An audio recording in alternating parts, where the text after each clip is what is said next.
Hola.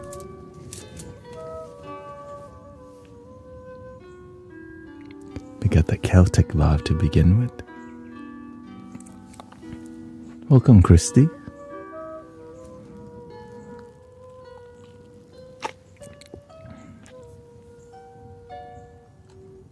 Lots of energy lately, actually.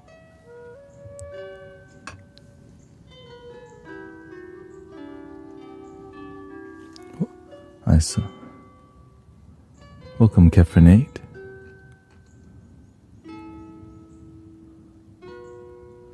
We had 8 viewers on Kick last night.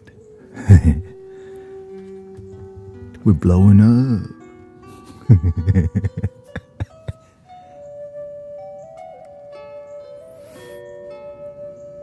Welcome, Zen Diamond.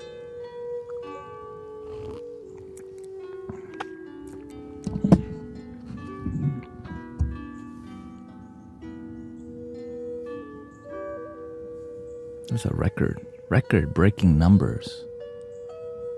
Not sure why the Facebook not popping up yet.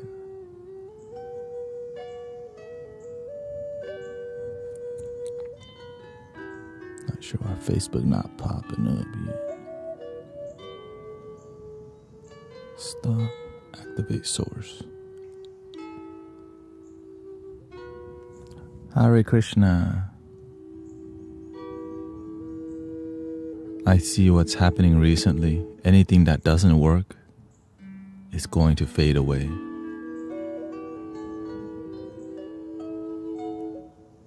In society, in life. So shout out to all the things. If it doesn't serve, it's gotta hit the curve.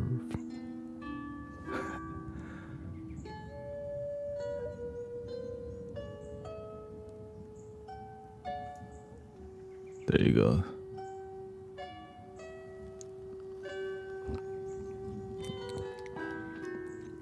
Welcome, Vidlok Sosen. Vidlok.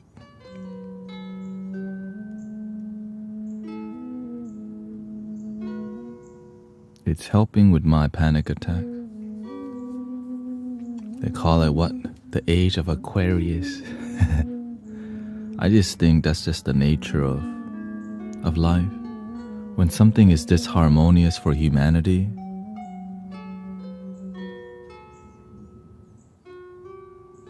it's gotta go away.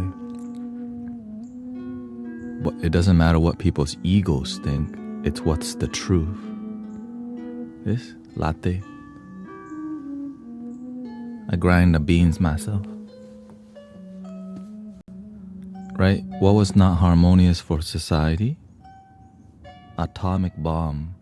And the aliens came and took it away. Shout out to the aliens.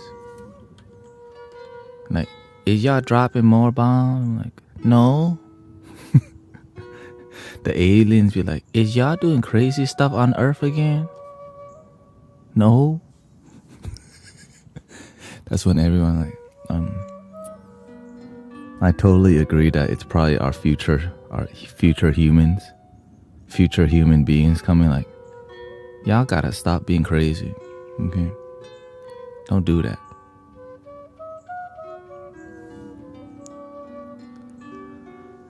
Myanmar went through so much.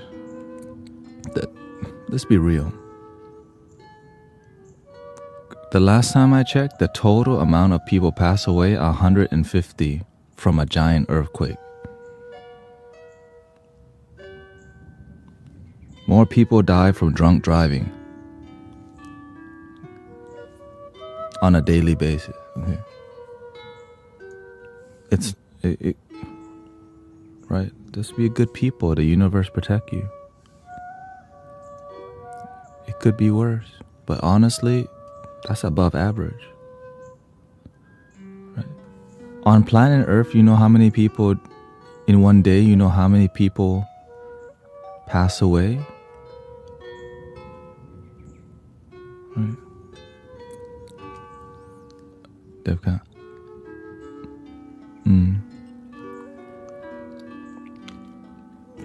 Have you ever had a conversation?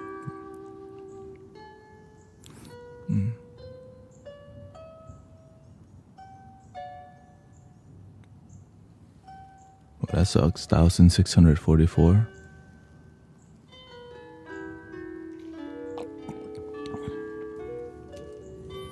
And you have to wonder why the universe did it too, right? Why does it happen to the best of us?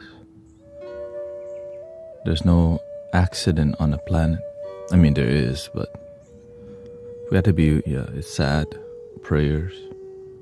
Of course, anytime, even when an animal passes, a roadkill, I pray to the roadkill. But that's a sign. Why? Okay, more roadkill. The full moon is here.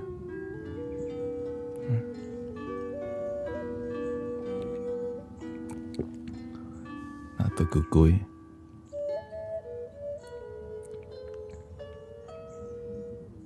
The last time I looked at Myanmar, they were doing a lot of bad things. There was a lot of trafficking. They tricked people to go to their country, trap them and hold their visa. And there was you do the wrong thing happened to you. You plant mango, you get mango.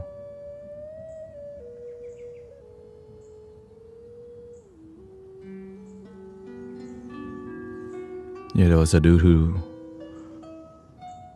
a lot of Thai people and a lot of people from India who are educated would fly over, or they would cross over the border and then they would get stuck there and get trafficked. And that, it's terrible.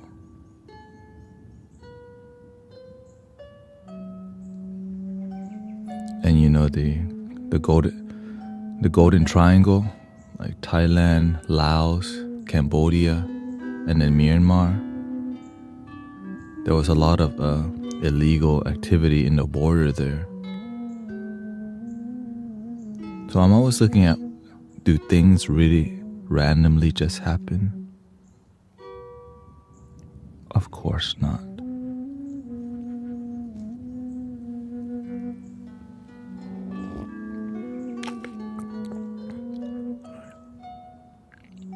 But we have to be willing to see, send prayers, but also the universe is trying to teach us something too, every moment. And if our emotions are drowned, then it's hard for us to see, okay, why does the universe and karma, right? You do the right thing will follow you.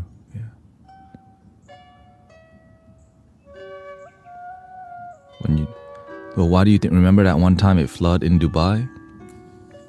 Why do you think it flooded in Dubai?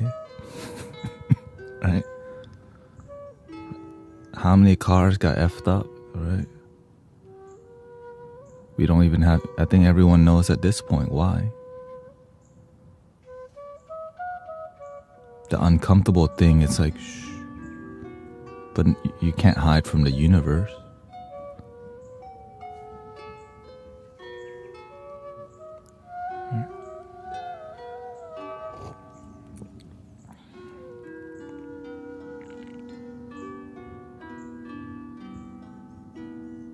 Everybody has their time.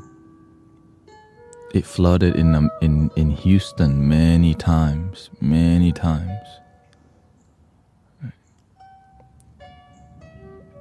Sometimes somebody no roof over their head. It's like, wow.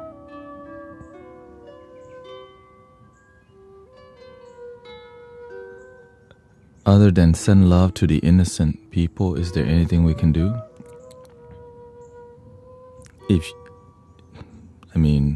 Send money. But other than sending actual support, on a karmic level, you have to follow what you're called to do, right?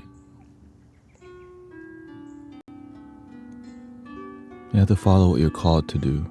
You don't have to do anything you don't want to. But when your heart, it's like some people donate to animals. Some people donate to animals more than human beings. Why? Because their karma with animals is they have a deeper love towards animals. Well, some people will say, how dare they?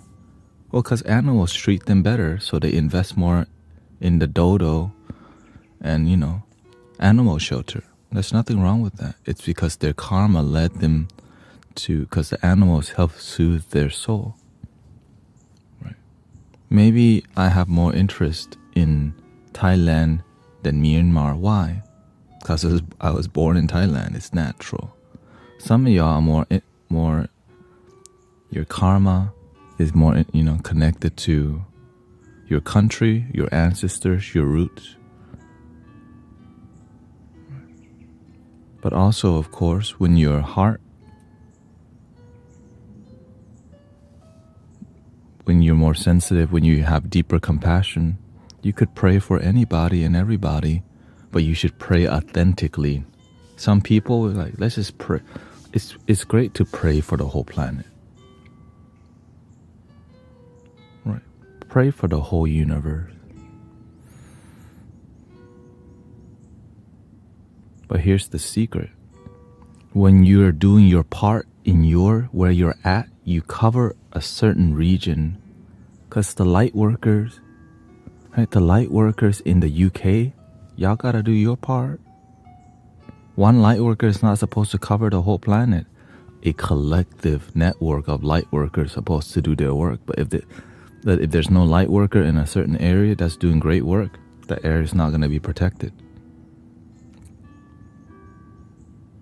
Right? That's how it works. When you have a good people doing amazing work, raising the vibration, an aura happens in that area, and it reduces it reduces pain and casualty. But when there's no light worker, right? No one doing their part in raising the vibration, lots of misfortune will happen. Why? No light worker, no light being, which means no love. There's an absence of love, and if there's an absence of love, that means suffering is higher in this area. Well, what do you think Mother Earth's gonna do when there's more suffering in this area? She gonna clean it up. She's gonna shake it up. Right? She's gonna shake it up. Naturally. When the energy bad in your city, it rains eventually. It slows everybody down. It clears the energy until people come and dump energy everywhere by drinking, partying, drunk driving. The rain slows everyone down. Right? And you have to pay attention to all this. Like, why does it rain? Random? It just randomly rains. Of course, right? Or is there a deeper reason? Some people don't pay attention that deeply enough. My plants are thirsty.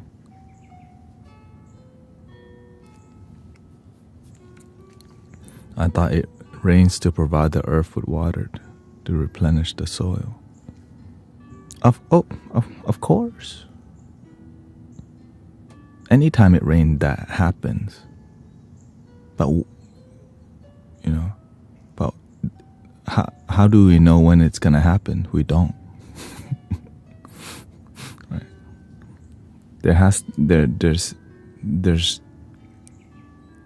cause and effect that happens with energy. Weather app always says rain coming. Haven't seen it though. Yeah.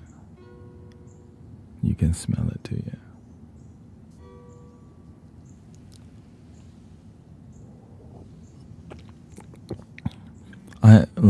Whenever I go do sound bath on Sunday, or I pay attention to the energy of the city, right?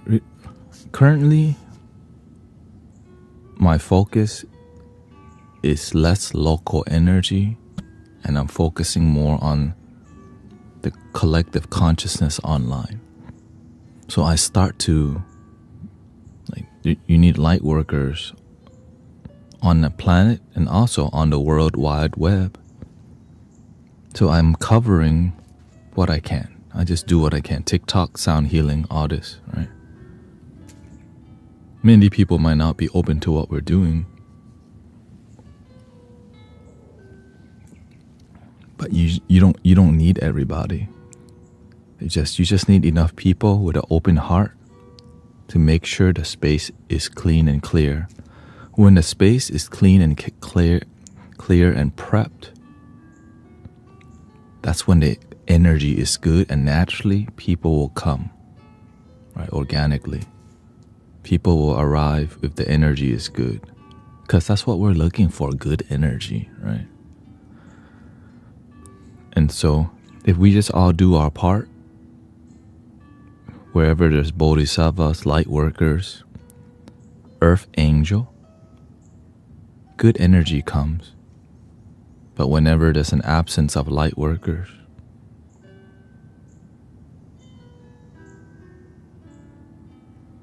the opposite happens too. Unfortunately, right? But it's not like that's just how life is. So the more we have, what's your definition of earth angel? Same thing as a light worker and a bodhisattva. People who live to serve, and they lead with service. Yeah.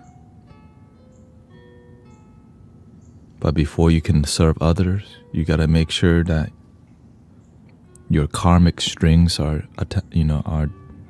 healed.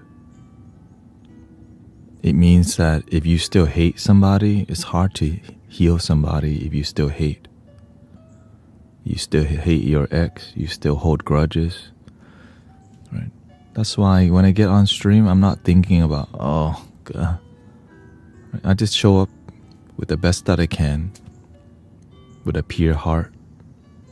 Even if it's difficult and sometimes there's hecklers or whatever, it's part of good service. That's why I call it serving on the front line, like healers on the front line. Because the front line is in the moment, right? Light workers everywhere, right? There's soldiers on the battlefield front line. Well, what about the battle of a consciousness? We need light workers everywhere. Thank you for helping achieve the goal, by the way. Thank you so much, Vivian. Because it's all difficult work. A lot of people don't want to be doing, like on a daily basis, doing their part. But that's where we need people, right? We need people to be a good human being. Do your calling. Find where you're meant to serve and cultivate. Right? This is my domain. For now, at least. Right? So where I'm at, I'm trying to do the best music that I can. I'm trying to give you the best quality that I can, because I'm trying to do my part where the universe has blessed me. And maybe your part is your mother. Be the best mother. Be the best father. Be the best employee. Where you're at right now is where you're meant to serve. And as you do a great job of where you're at and have a vision of where you want to go, doors will naturally open. Because if you cannot serve at the Cheesecake Factory, it's hard to be a spiritual leader if you can't lead right where you're at. That's 100.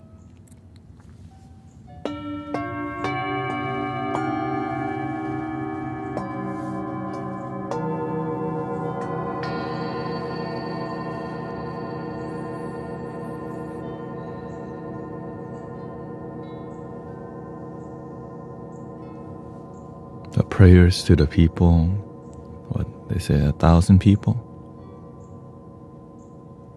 in Myanmar. Thailand is mostly good. Just one building collapsed because it was designed bad, but it's mainly Myanmar. Unfortunately, there's a lot of slavery in Myanmar. There's a lot of diamond mines and ruby mines that uses slave labor. And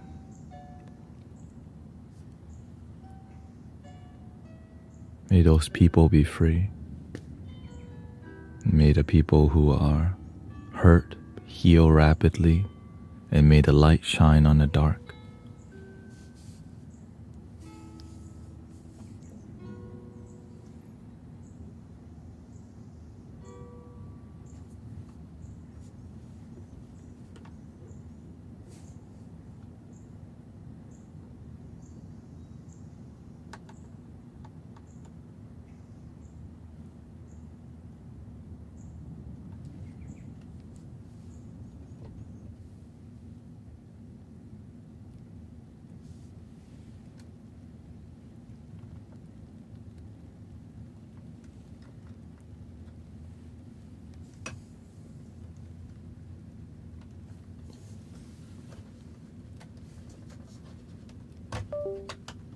Welcome, Kelly, Bobby Love.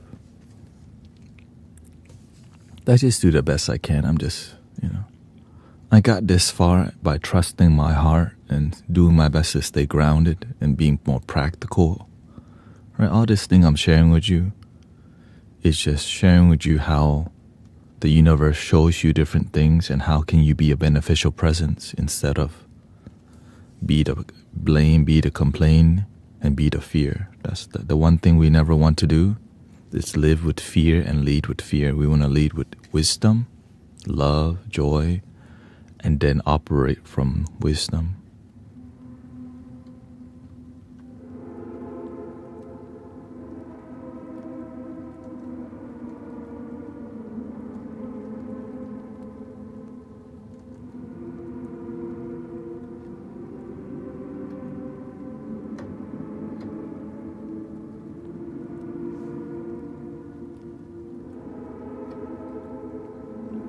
Be the change, not the blame. Exactly. And unfortunately, a lot of it has to do with how people control the media and news. There's misfortune happening on the planet all the time, but also there's blessings happening even more. So shout out to the universe.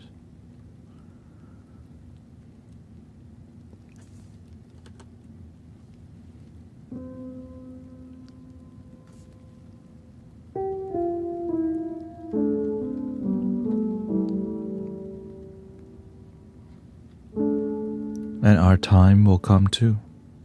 So while we're here, help people, serve people. Because eventually you're going to need help. And if you never serve people, why would the universe serve you? If you don't serve people, because you plant non-service. So you get non-service back.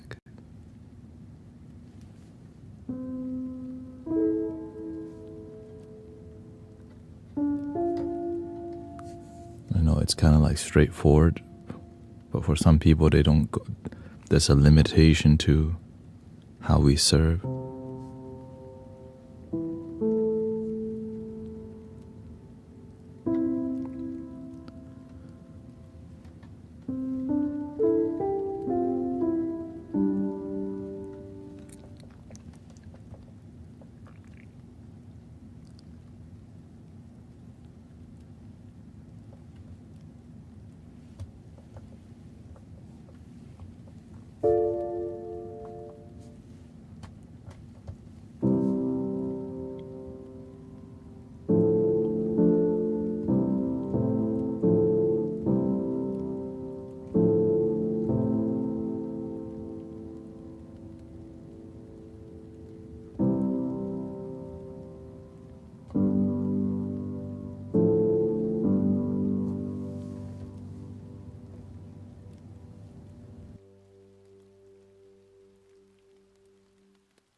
Welcome, unfriends.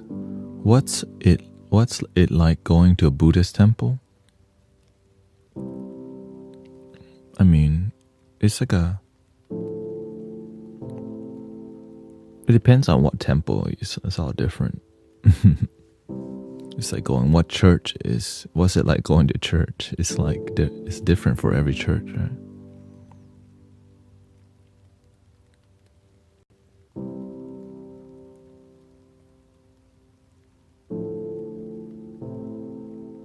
You just have to follow the vibes, follow what you resonate with, try different ones.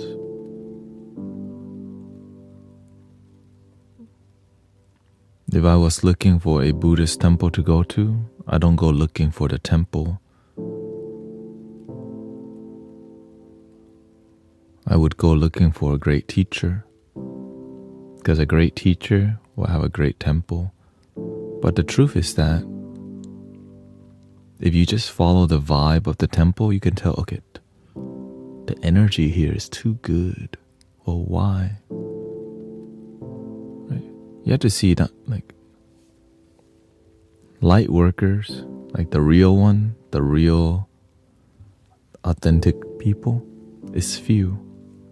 Amazing communities that do great work is few. They're there. It's just you have to take the time to go on a journey.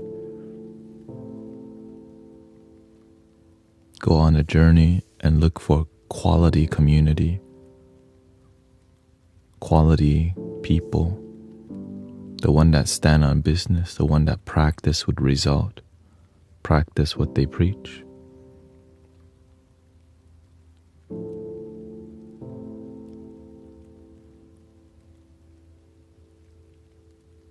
But you also have to practice what you preach too. I think that's the main key.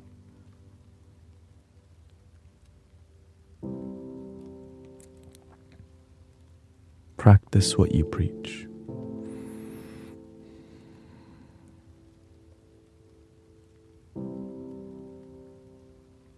When you practice yourself, the universe will unlock the doors for you, instead of you trying so hard to look for what temple, where to go.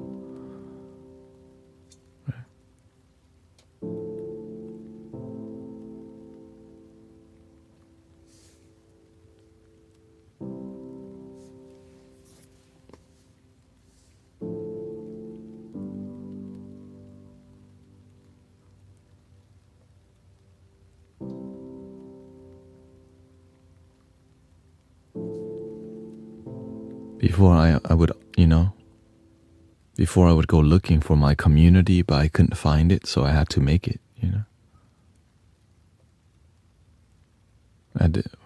I couldn't find my people, and so why don't you build it? And the reason why I created something is because I was looking for years, I think 3 years of looking for my spiritual community. I went to ecstatic dance, authentic relating games. I went to drum circles. I went to the Hare Krishna temple. Right. I went to different meditation groups, the Taoist meditation group. Right. I went to drink tea with people, the Gong Fu Cha. I went to different sound baths and gong baths and made friends with great people. And as you surrender and take a dive into the ocean of spiritual practices, you start to learn a lot from what's effective and what's not effective.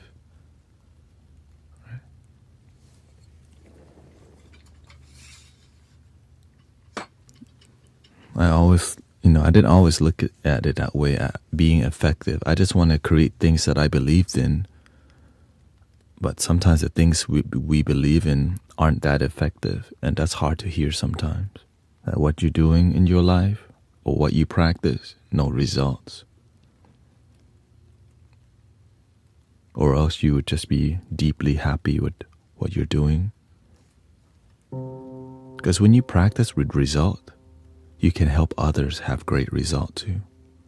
But when your result is mediocre, you end up teaching mediocrity to people too.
What season is it in the United Kingdom currently?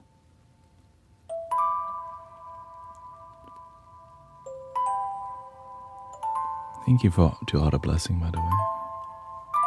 Spring, okay, so it's the same as America?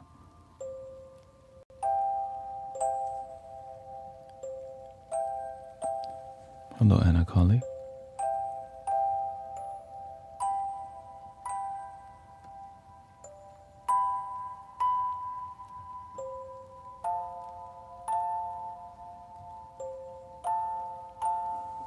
How do you stay at peace amongst all the politics? I find it harder and harder to do it. Politics is how people organize and manage each other. Right? It's how society functions. But there's something greater than politics, which is love, compassion.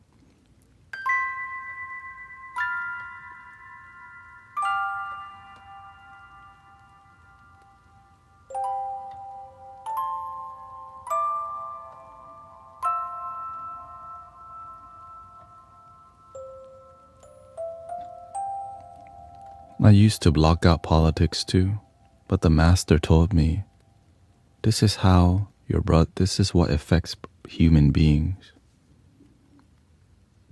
You have to learn about it if you want to be a beneficial presence. You have to understand what's going on in people's mind to serve them better. Because me too, I didn't want to care about politics. But it affects people's emotions so much, and if you don't know what's going on in there, it's hard to be a good servant.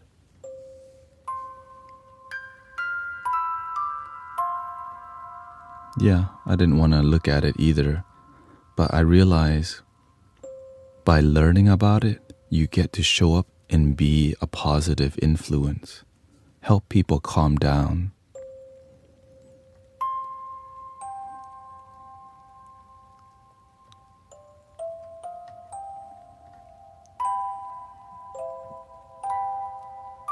That's why I look at everything, because I see how's it affecting the community.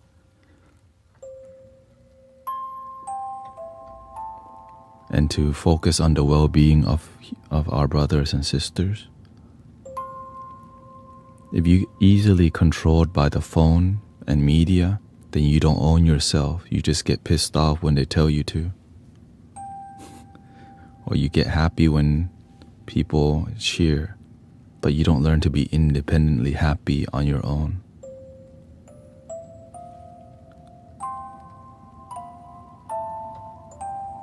So you get into this thing called the matrix, literally. It's like a web of consciousness that controls you, and you don't even know you're under it until you free your mind, literally.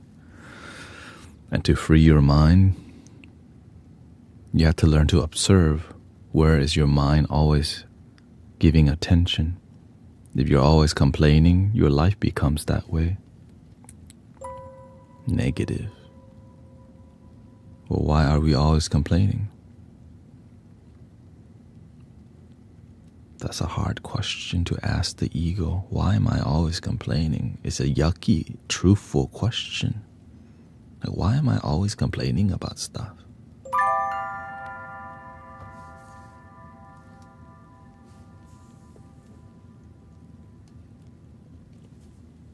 That's why I keep it real.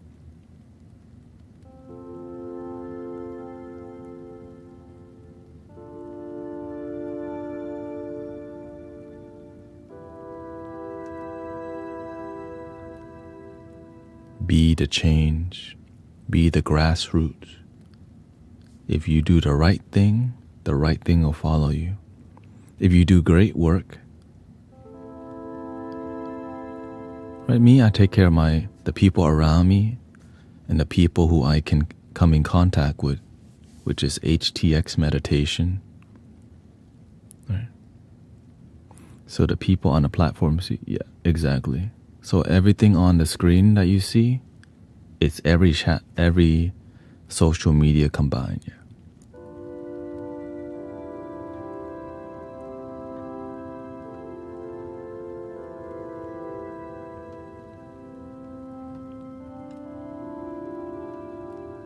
Right. I'm just here to do the part that I've been blessed with, right?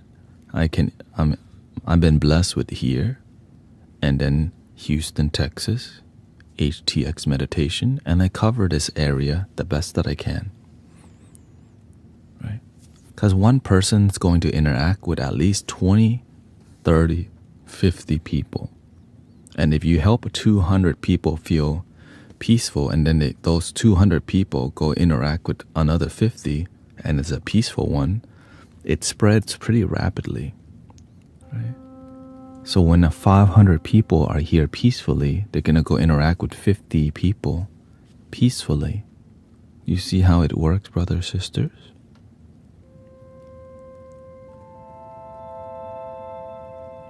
Do your part. Hello, tap, tap. Where you're blessed to serve. Right? And if people need more help, you can always, right? We can also always send prayer, send money, if we're called to. But more negative energy ain't helping nobody. More complaints ain't helping nobody.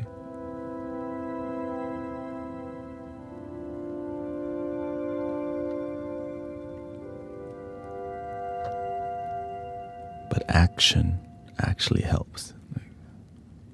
Word. But some people, they just want to move their lips and move their finger on the keyboard, but they don't want to take action to create a peaceful group. Because why? It takes effort, time, and devotion.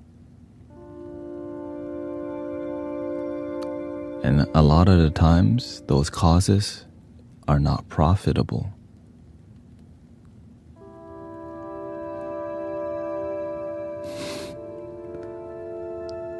Because some people are more driven, like let's just call it, okay?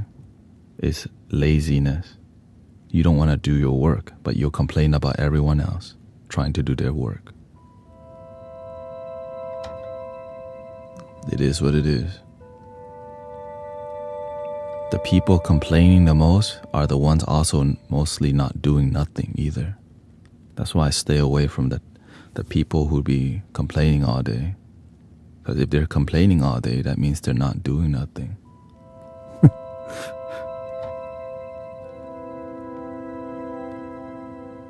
other than complaining. So much effort and time. Yeah, like for y'all to take this community seriously, how many hours of streaming do I have to do? How consistent do I have to be? And how consistent with my principles and values do I have to uphold for people to take this community seriously? Think about it. Right.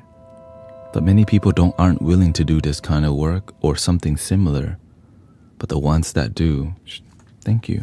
Thank you for doing your part in your community, in your city. Right, that's why if you're inspired, I say, hey, we definitely need more leaders who are willing to do the authentic work.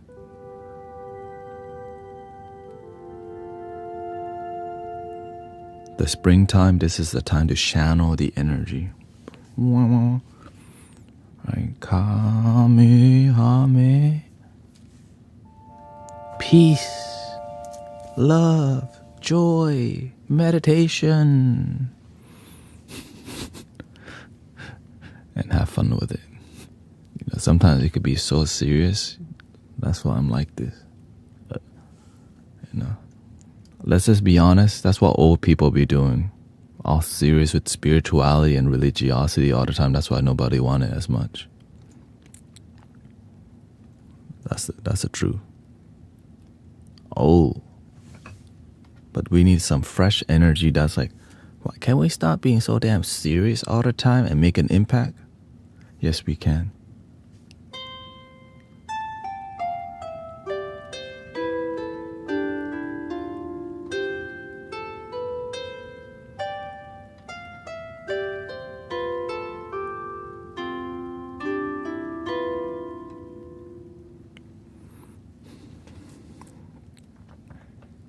Because that's called tradition.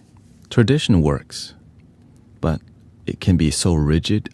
So you have to learn to be inspired by tradition, but break some norms, but keep the core. Right? We do a lot of Buddhist vibe in here, but clearly it's not like super Buddhist. You know, we respect, like, we evolve, we cultivate. This is refreshing, you know.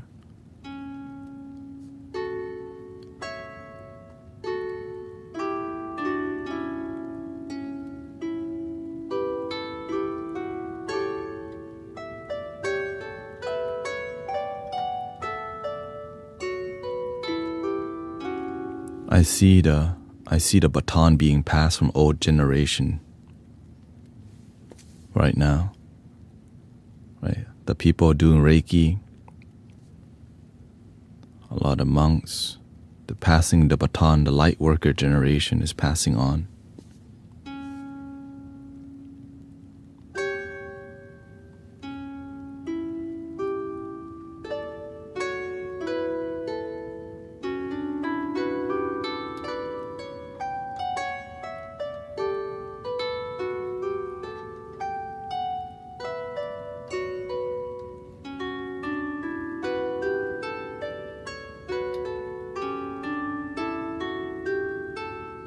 How do we make young people more interested in practicing love and also be committed to it, not just casually only on Sundays, right?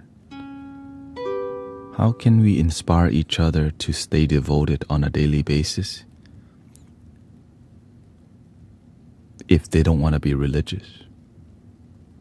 Their spirituality is called be a good human being. Right, because a lot of the religious practice is the core is losing power. Right, there's a lot of people who's like, well, what else is there? Is there spirituality? There is. It's just It's in the process of forming itself right now. Right, because people begin to ask deeper questions about, you know, what's beyond Buddhism. Because a lot of Thai people, they're raised Buddhist, but they want to do more sound healing, yoga, right? Because it resonates with them more. Because the traditional thing, it lacks this thing now.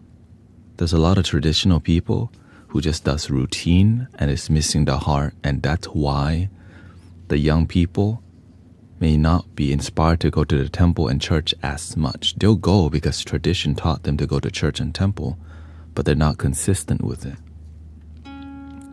because they're not as inspired. They're more inspired by yoga and sound healing and modern ways to approach reading the scripture, the Bible, different books, and all these things. Right?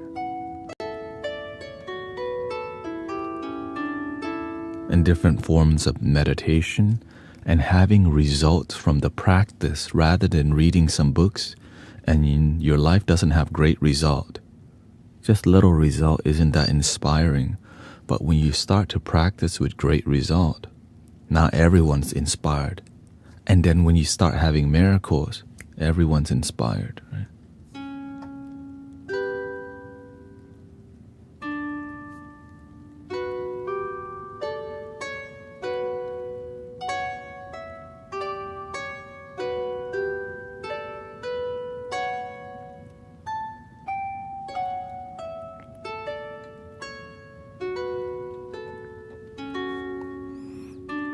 Even you see pastors on YouTube, they're approaching it in a more modern and digestible way, you know.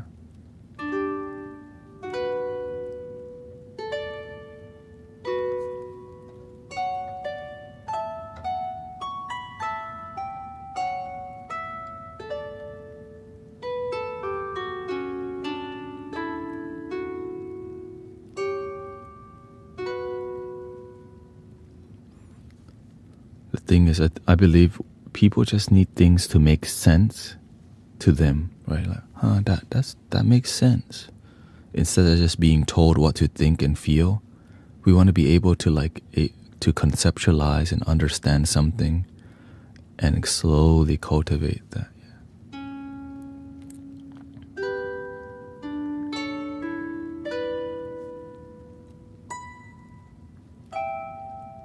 That's my approach for sure. Like I need things to make sense.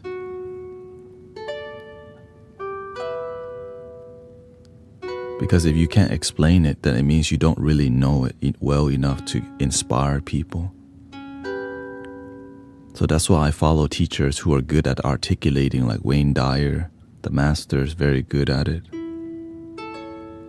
Thich Nhat Hanh is very good at articulating, making things make sense. Alan Watts not as well, right? Alan Watts explain it, but I'm like, everything sounds so scientific sometimes. So it becomes a bit robotic and rigid. So you become like a Zen robot.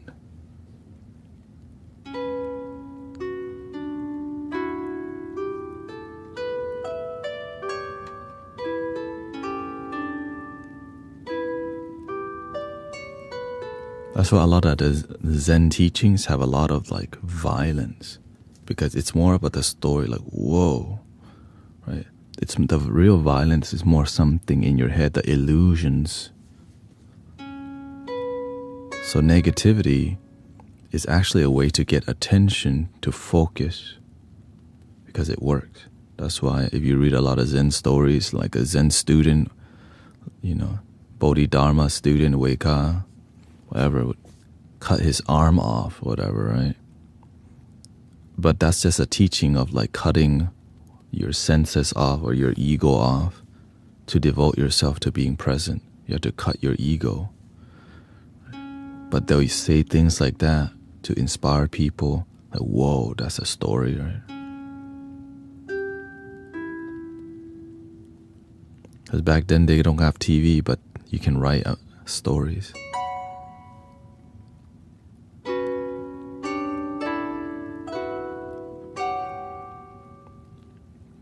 And I believe that's how people back then, we wrote a lot more fantasy, because life, like back then, that was their Hollywood, writing stories. So they hype a lot of things up. Whether it's the Buddha's time or the scripture, there's a lot of hyping things up. But the Buddha didn't write anything. I don't think Jesus wrote anything down either. but the people be hyping them up and they don't get the message.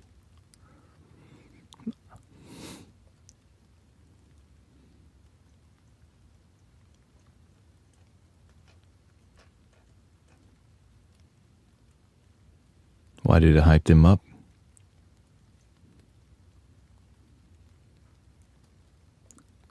That's what communities do, who follow but don't get it. The communities that get it, they practice more than follow. You feel me?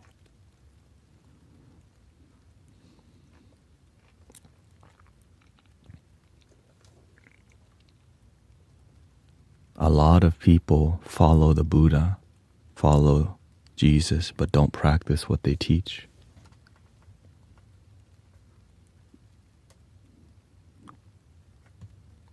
Because why? There's a lack of good teachers too.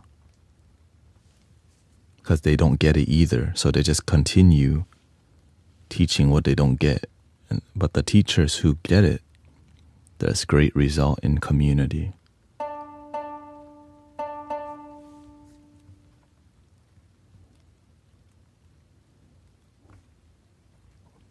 Right? It's like you just do what your teacher transferred to you, but you don't even, you oftentimes people never question their own teacher and be willing to. Jesus spoke, never written anything down. He believed in word of divine, not parchment or papyrus.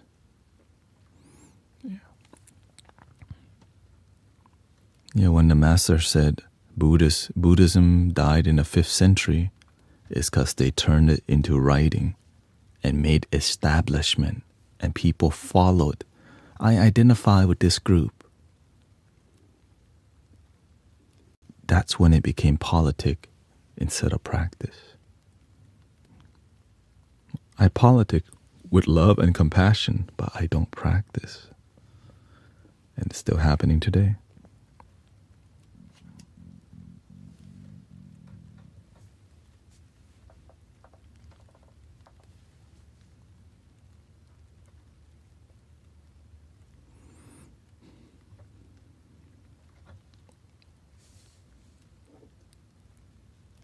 Koto.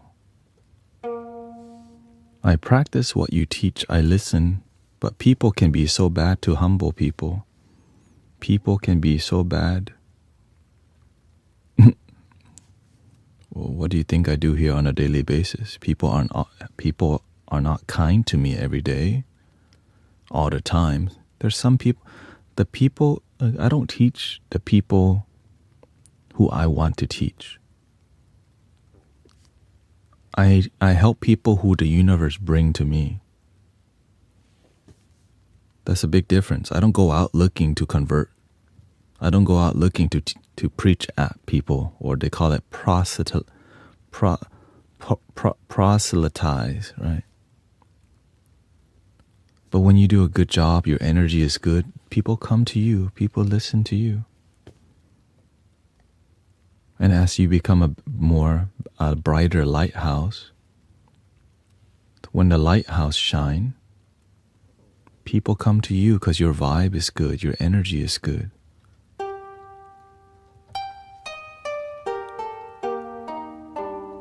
But it depends on what is your role, how difficult is the mission. Every mission has its own challenges. It's not as easy as me just sit here and talk to you.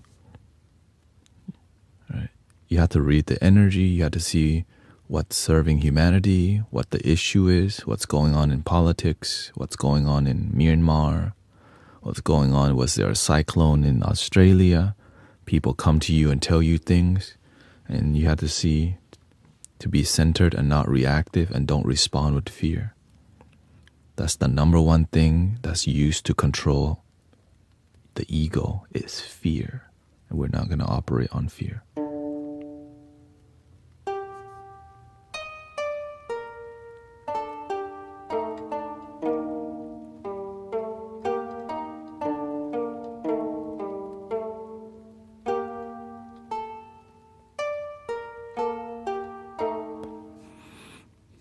kindness.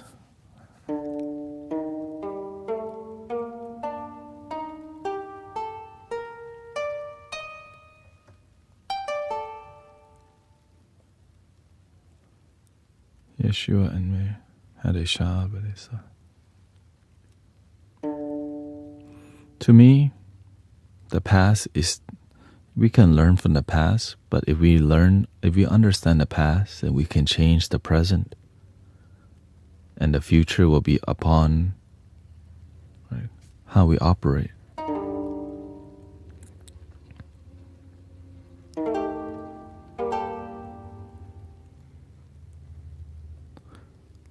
Oh, this is Zara. I found this at the thrift store. I was like, dude.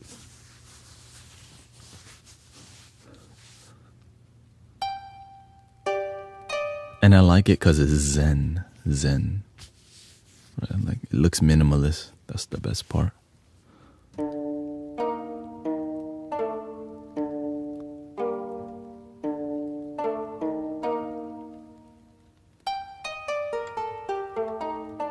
This Heather D is here.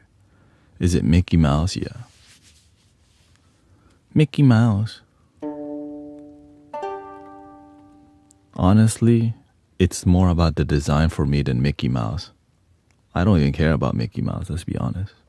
I just like the design.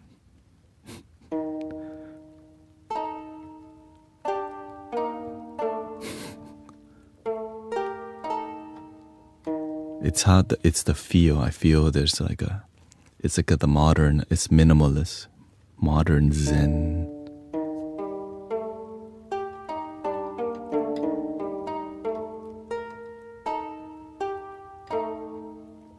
Let's do a little bit here. Let's do some geisha, a little geisha vibe. 440 hertz.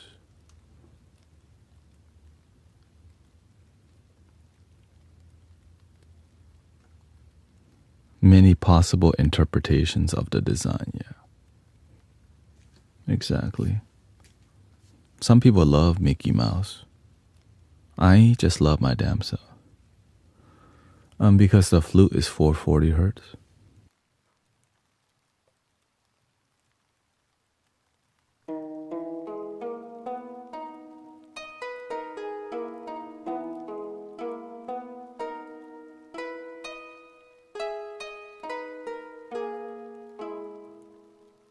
Now, if you want to buy me all 432, every flute in 432 hertz, you're welcome to. You know, I don't mind. I'll take some more flutes. But if not, yeah, some flutes are 440 and some are 432.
I guess I'm learning to use this right now.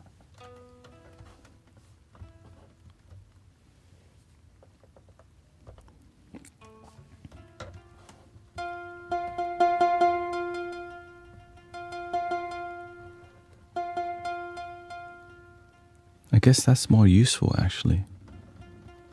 Instead of controlling the pluck before, I use this modulation meter to control the volume.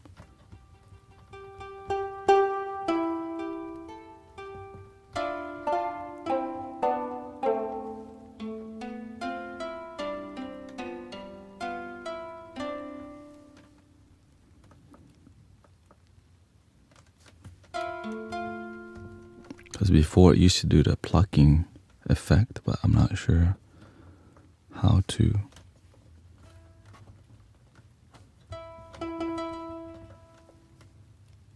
Every day I'm learning something new by accident. Of course, the universe.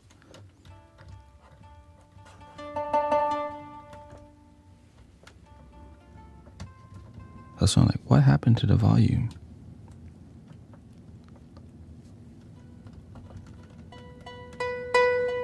There it goes. ARP mode. There's ARP mode, and then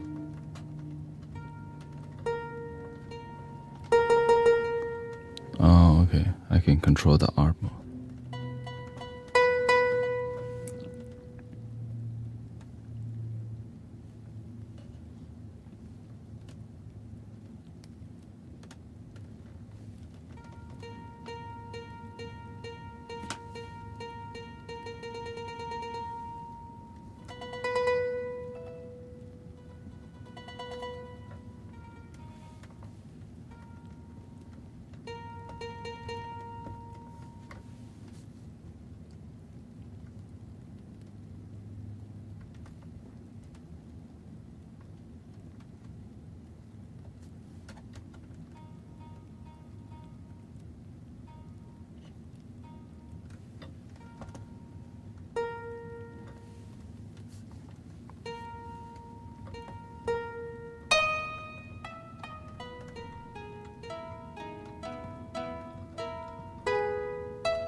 There's also a scale mode on here, of course. Or what do you call it? A chord mode, chord map.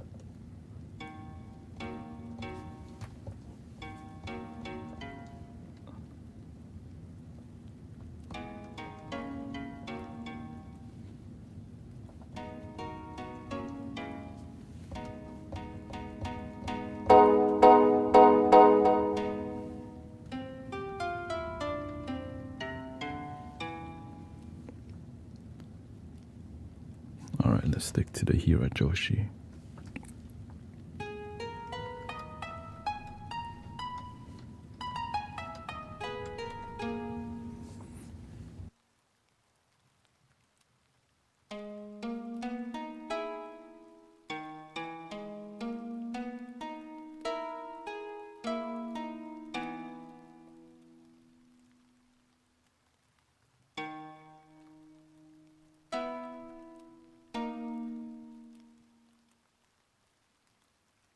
What is frequency in a sound? I don't know.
we can test it to hear the difference between 432 hertz and 440 hertz, because we can.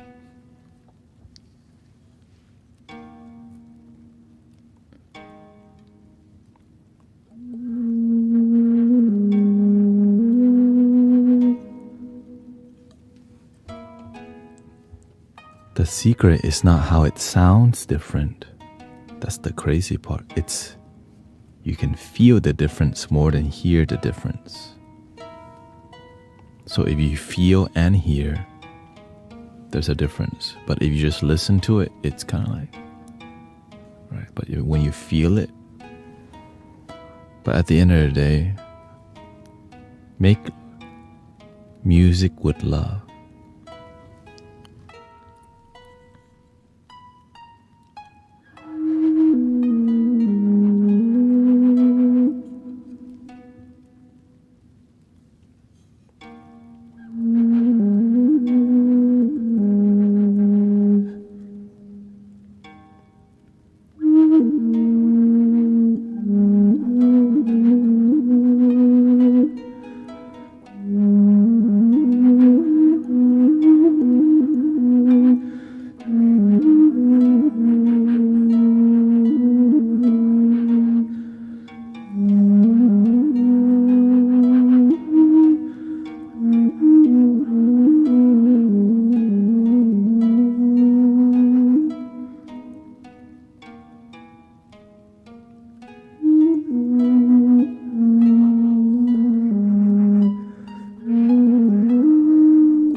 The interesting I found is that as the frequency gets more bassy, gets higher, it's harder to tell between 440 and 432 hertz.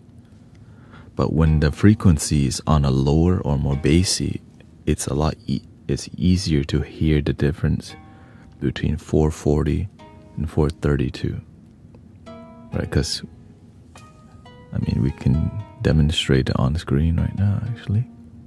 why that is. Because the frequency of lower frequency it's more delicate and easier to hear because the wave is like this. Higher frequency does this.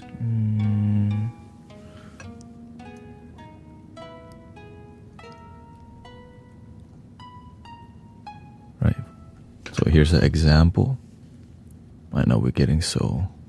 Since y'all want to be into frequency today, I just have to show you. Okay. Since y'all want to be in frequency. Okay, here's a really low frequency.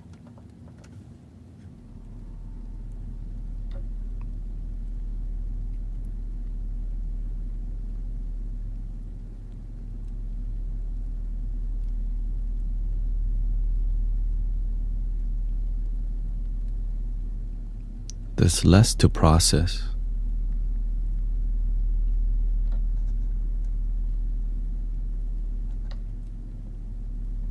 So that's not something people don't jam to that, you know. But people can jam to this.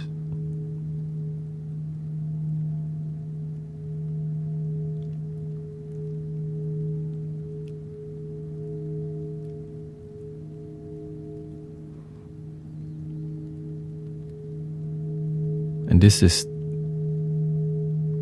440. Here's pitch down.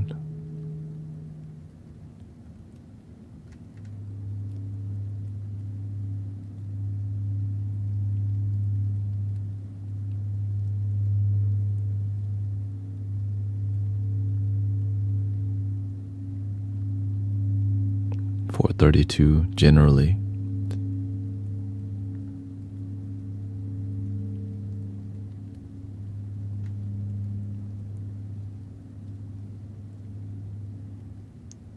.440.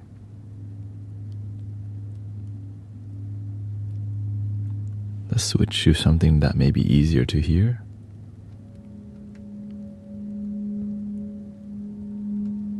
.440.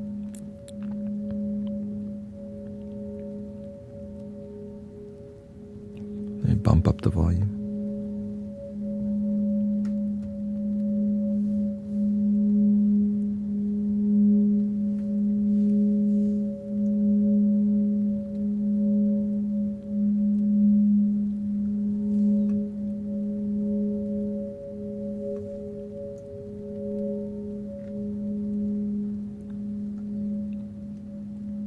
.432.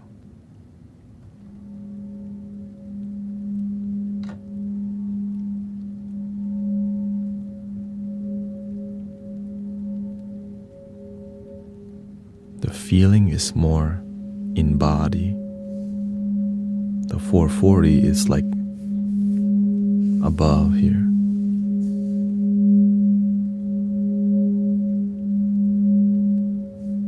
So this is 432. There's nothing wrong with 440 other than before we can get to the higher frequency, we have to learn to ground ourselves first before we raise vibration. And most people are not grounded, so you need to ground first and then higher frequency. Yeah, 440 is brighter. That's why they use it in orchestral music, because it is brighter. But of course, there's scientific study or studies about people changing it. It is what it is. You have option now. Okay, here's a cello. Cello vibes, okay, in 440.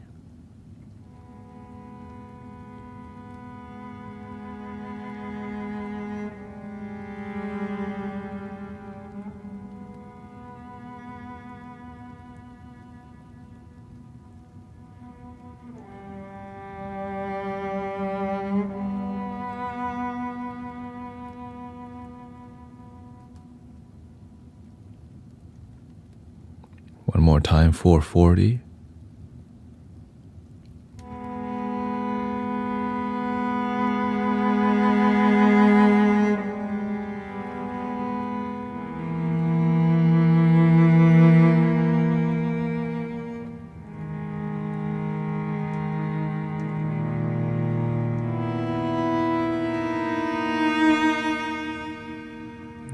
Here's 432.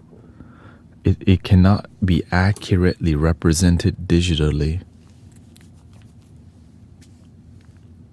Okay, so I'll also show you on the flute too.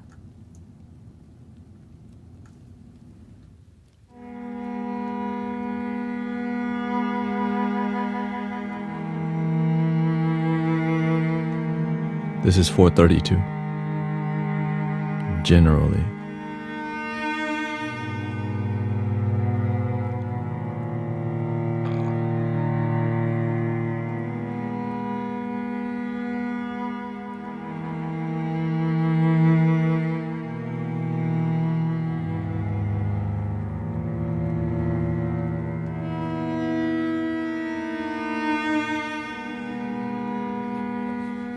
Okay, let's go to the harp. Okay, harp in 440. Here's the harp.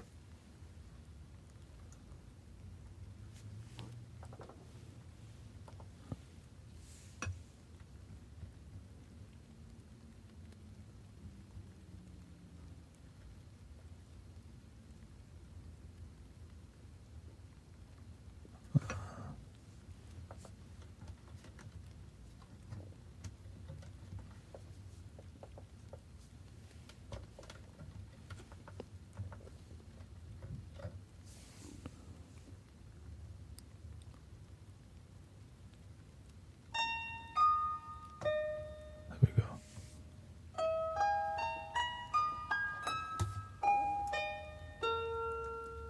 Okay, this is here. This is 440 hertz on the harp, okay?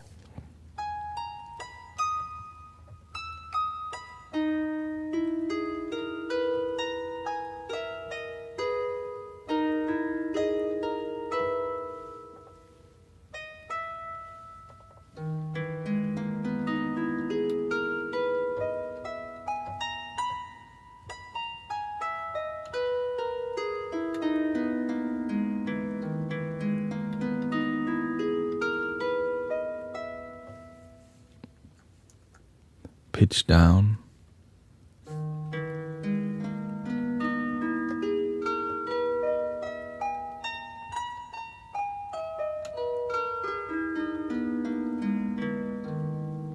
More mellow, right? The truth is, if you play with love, it doesn't matter what frequency it is. It's going to be healing. Because science don't measure love. Right? How can you? It's hard to measure love because now it's subjective. Right? You can play a 440 hertz instrument with love, and it does amazing thing. Because you can change it. And here's the secret: if you just play a little bit more gentle, it becomes 432. If you play a little bit higher, it becomes 440.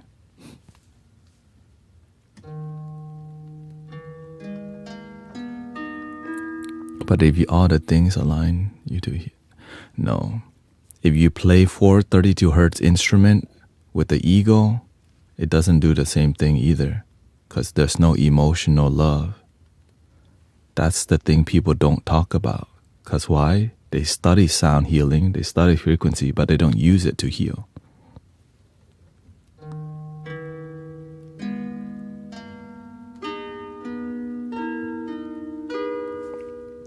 On a daily basis, I use it. I see the difference. Right?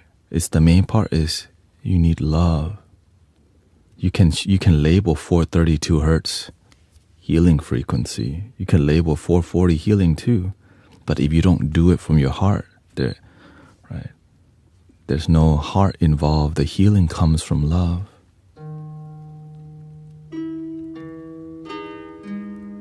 That's why some nurses and doctors do a great job and some don't, because many doctors, they operate but missing love. But the ones that do have a lot more positive energy. And that's where the healing comes from. You can't teach doctors to love. It has to be taught in your community.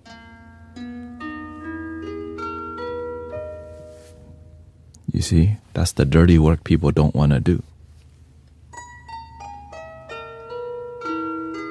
You have to cultivate it in your community. Yeah.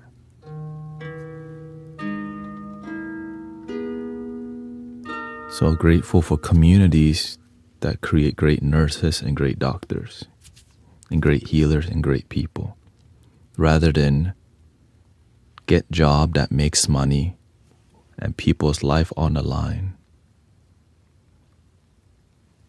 And then you don't do a great job because you're missing love. But you do have a Lamborghini though.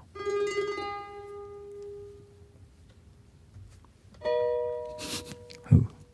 I know.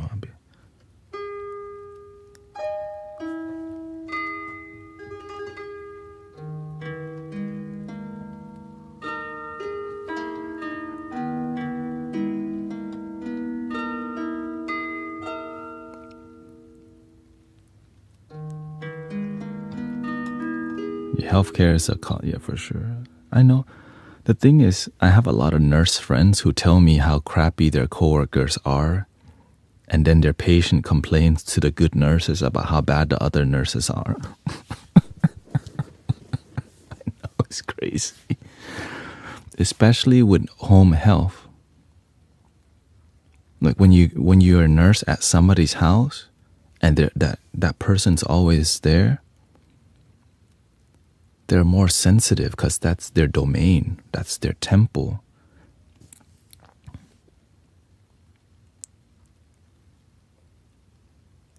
Yeah. So when a nurse goes into somebody's temple, and their home is so sensitive, right? And if the child or whoever it is who has issue, they're going to be more pouty. But when the good nurse is there, perfectly fine. Right, so I have a friend who works in home health who tells me about that, So shout out to the great nurses and great doctors and great communities that, help cultivate great leaders. Yeah. Thank you to the hard work. It's not easy for sure. You need time to mentor people, But if you're too busy hanging out, making money, you don't have time to mentor your people. We just become chase money bag chasers. Nothing wrong with that until you look at the details.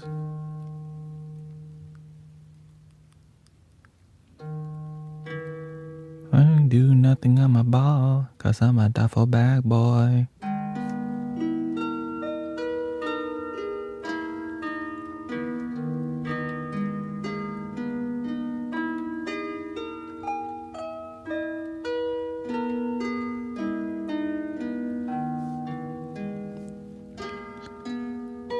Rubber band man.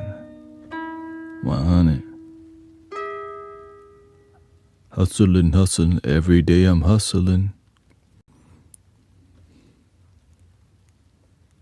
He who asks a question may be a fool for 5 minutes. He who asks a question is a fool. He who never asks a question is a fool forever. That's why I welcome the question. It's just, you can tell when people is trying to learn or when people are trying to be rude. It's not,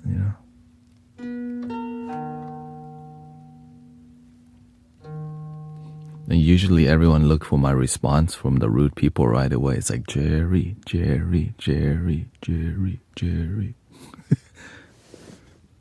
And when like, oh, he's not playing Jerry Springer game.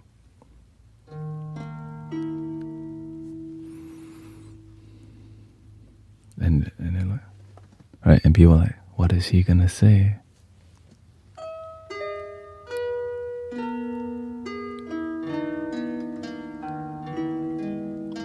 I played the Maury show.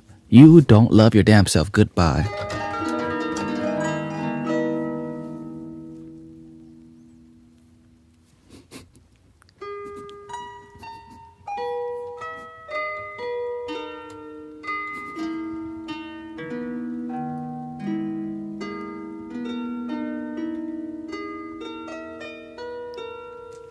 Don't make me get Judge Judy up in here.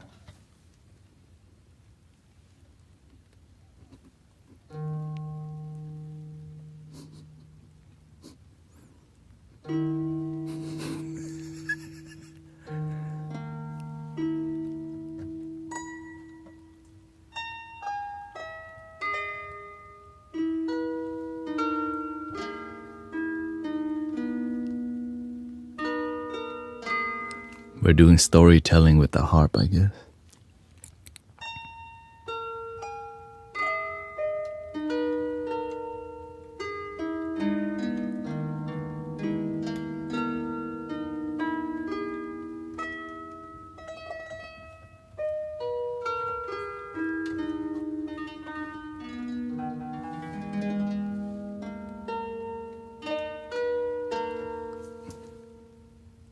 That's what I'm talking. This is him.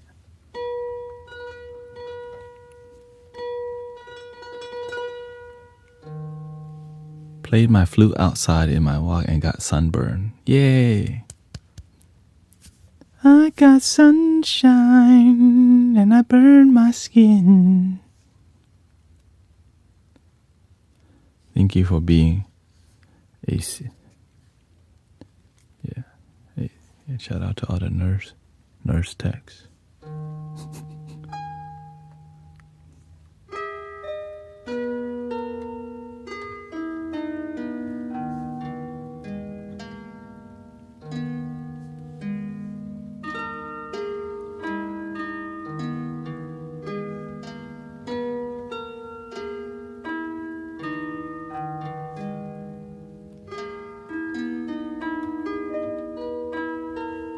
Wait. A bird drop one on you? Oh my god, you got good luck. That's called good luck. Right? That's one in a million. Doo doo doo.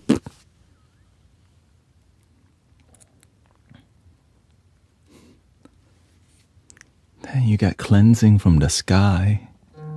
You playing your flute, walking.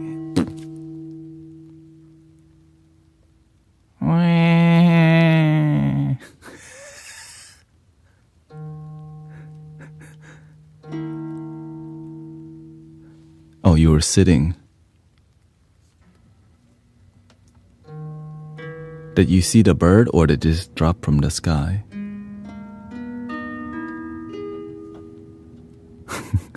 Nature's baptism. I don't know if I don't know if that's the right word to use. Nature's baptism.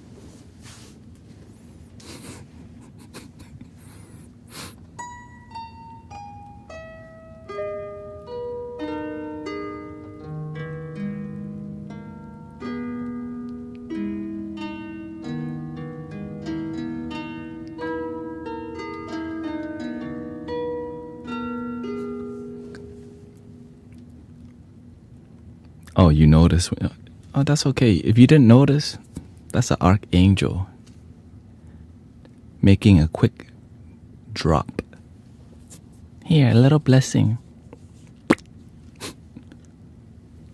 Doo, doo, doo. Mm-hmm. Oh, what the?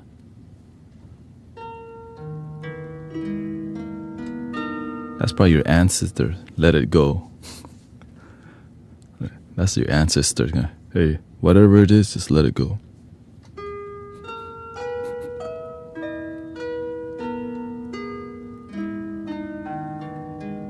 Oh, it wasn't on your head, okay. Well, springtime, there's a lot more berries. There's a lot more berries, so the birds are eating a lot more, like blueberries, blackberries. They're getting too wild now. Yeah, a little too wild. You said, thank God you didn't have your mouth open. Calm down, okay? Everybody breathe. Clear.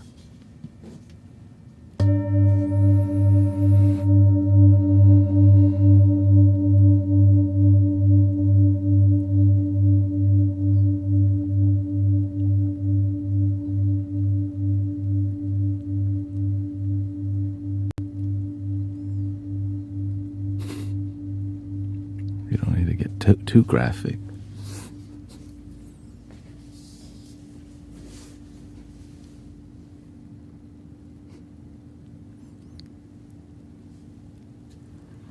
Spring energy. Lots of energy.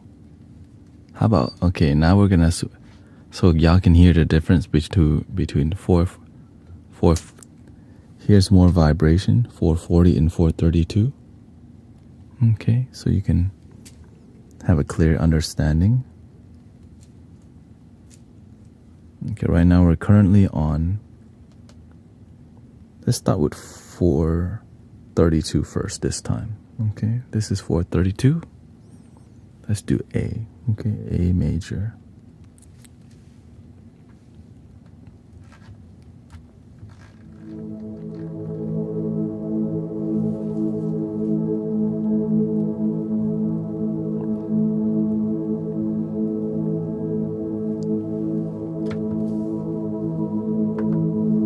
Let me open it up a little bit.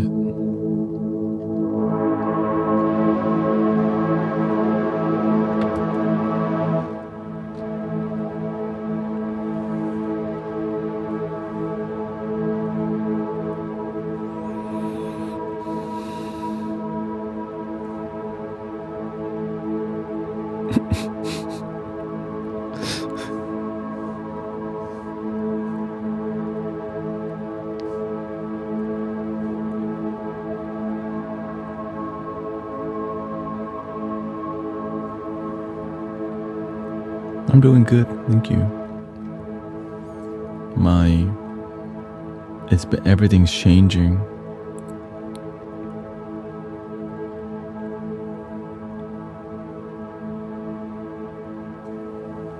Okay.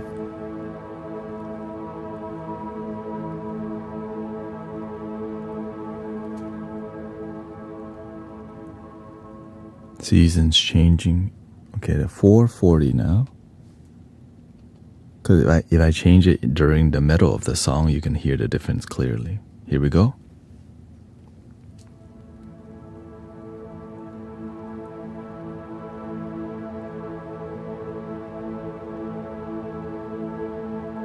$440 right now.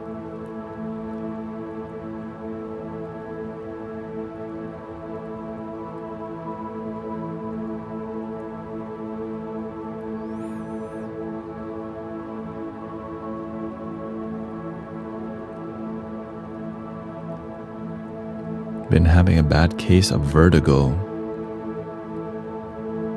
Medicine Buddha mantra is helping.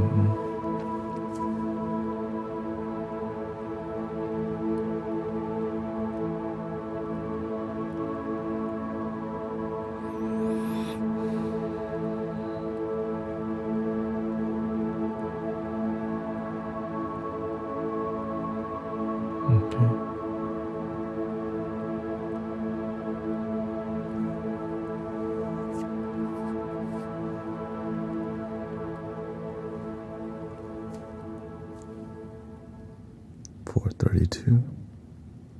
$432 coming up right now.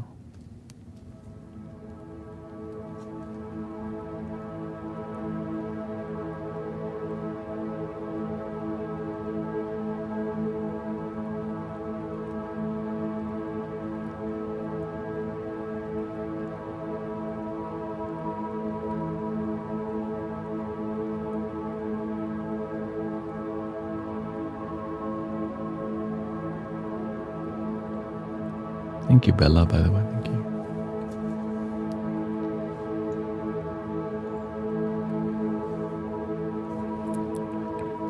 In my personal opinion, it's about making love. We can study love as a scientific way all day. But if you just make love, if you operate from the heart, it all works. Yeah. That's the right, because that's what we do in here. I use both 432 and 440. It's more about our intention, because all frequency is divine, it's from God, it's from the universe. But when we start to use our mind to study frequency, we say that frequency, it creates a flower of life, and that one creates an uglier flower of life. But we judge that. Right? And sometimes our approach to healing lacks love because we're doing scientific approach to healing, which is why spirituality has always been on the leading edge and science follows it. And we have heard this for a long time. It's the same thing. Right? Same thing. Science is finally catching up to spirituality. What spirituality? And when science can't figure out something, they call it quantum physics and theories, which essentially is spirituality. Right? So, come on. But for some people, you're welcome to disagree, of course. We all have our opinions.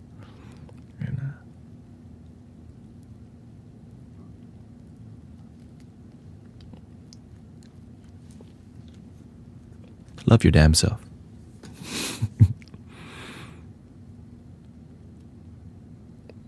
Yeah. Science. Well, yeah. 440 hertz is basically brighter, and 432 hertz is more calmer, which is a bit more grounding. So, you know, that's it. That's it.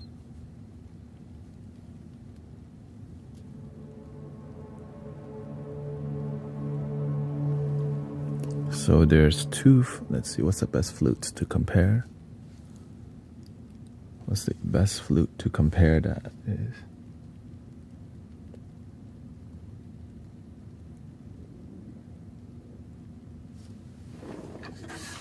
These flutes are both in the key of D. One is 440 and one is 432, okay? I mean, it's fun for me too, just because. Oh, here, I don't really care. I just like to experiment. You know? I just know all of it is about love. The scientific part is because New Age spiritual, many people are into New Age spiritual approach. I'm open to it. But when you operate from love, the end, it's that.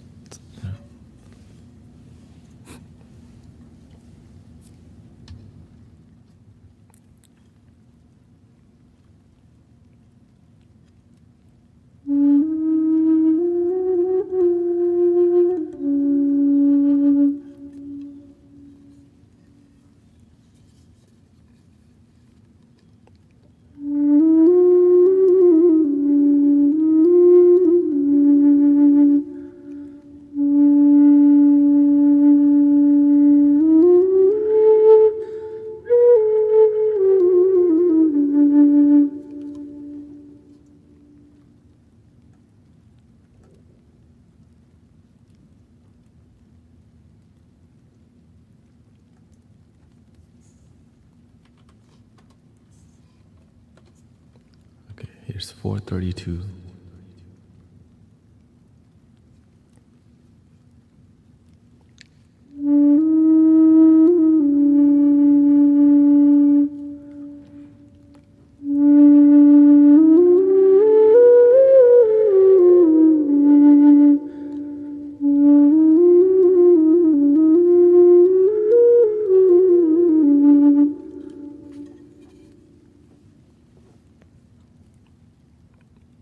And most of the wooden instruments are not perfectly 432 because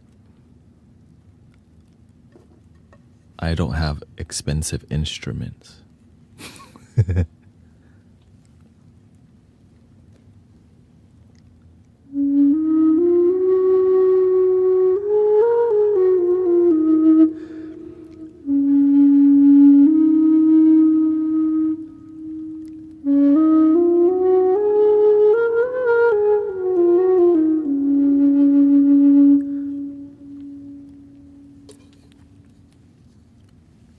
I label this 440 because most of the notes align in 440, right? Whenever you tune a flute to a certain frequency, if the temperature is hotter, the flute shrinks. If the temperature has more humidity, the flute expands.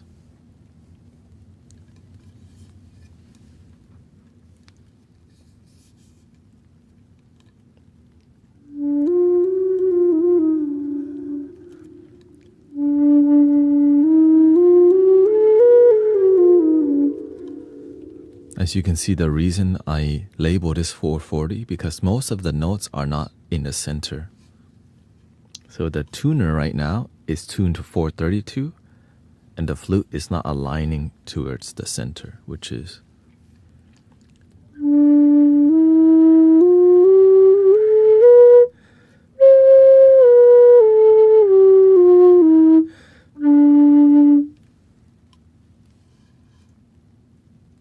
so then we switch back, we click reset.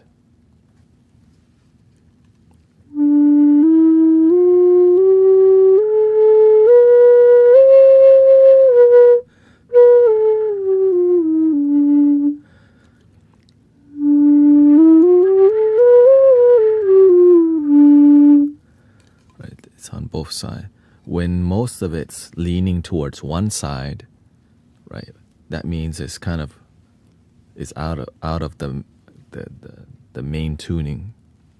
But whenever there's notes on each side, it's more balanced in my observation.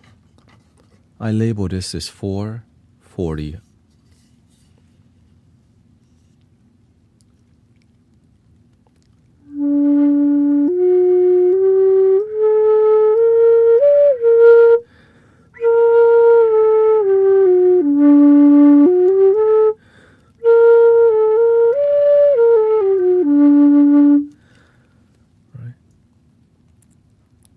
Okay, thank you, local communist.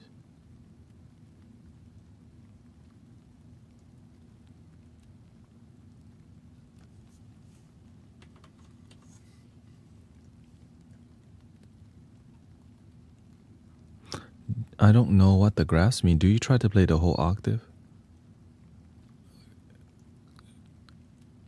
Let me see.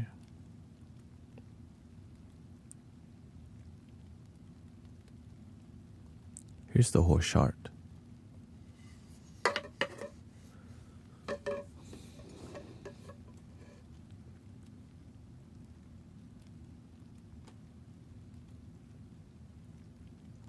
Okay, so when you look at the chart, at the top left it says 432. Okay, 432.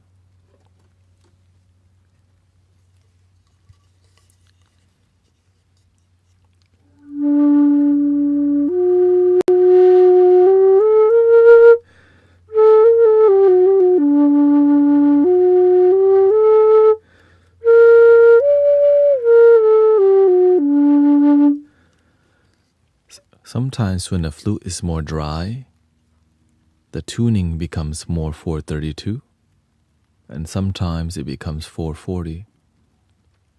It's just more about organic.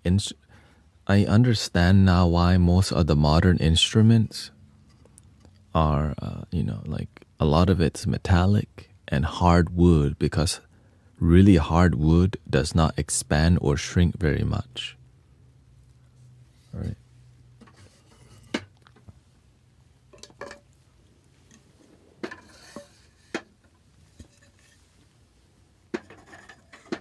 Like this flute is extremely, I think this flute is the hardest one. It won't shrink or expand, and the wood is very thick. Right.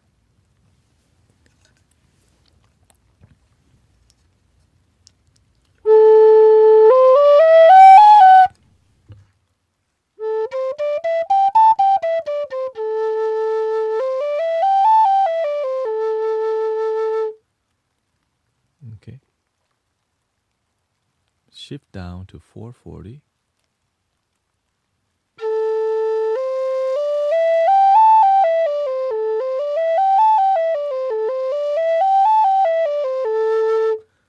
Right. And it depends on how you play the flute also. If you play the flute more gentle,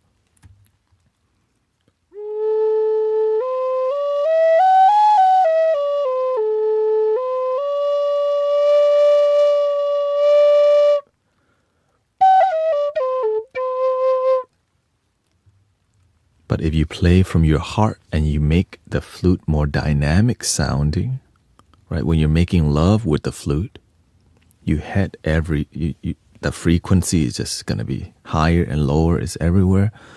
So when you play from your heart and there's a flow to it, that, generally everything changes.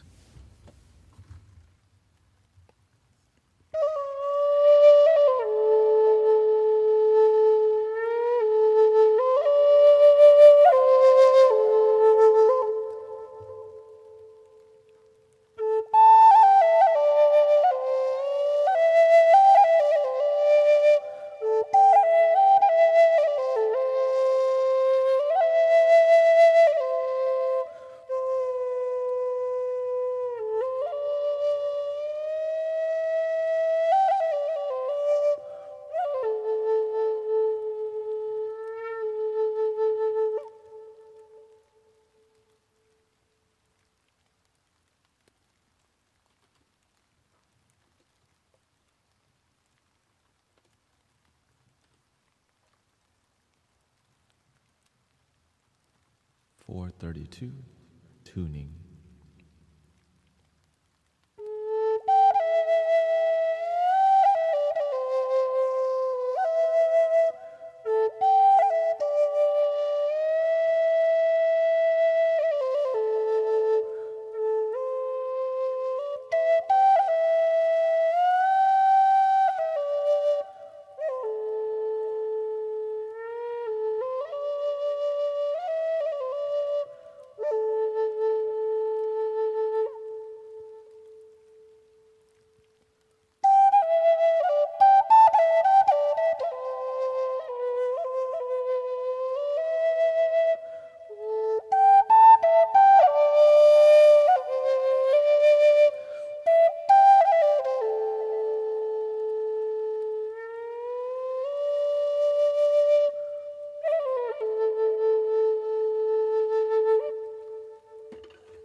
When the flute is 3D printed, the tuning is a lot more accurate.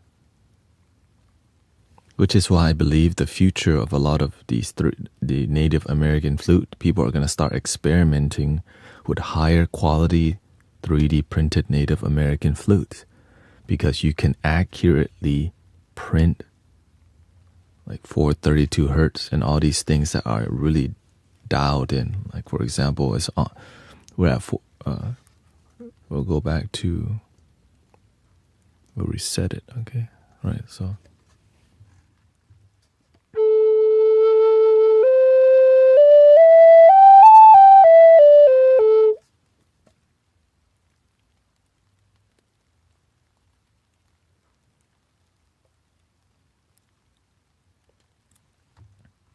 any update on that flute? Oh, you mean the one that I'm gonna send you?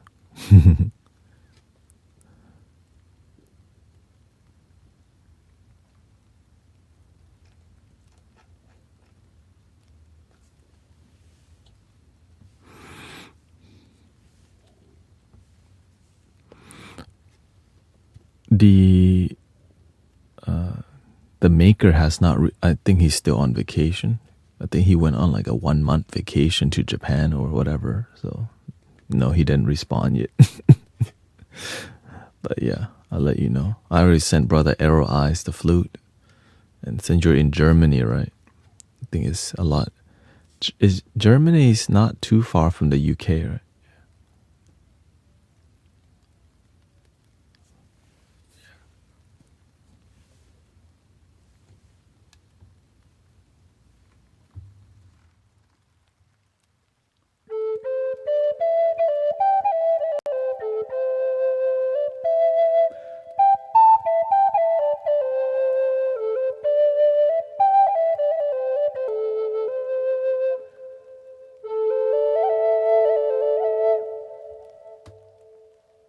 2-hour flight, because yeah, shipping something from here is gonna cost. Yeah.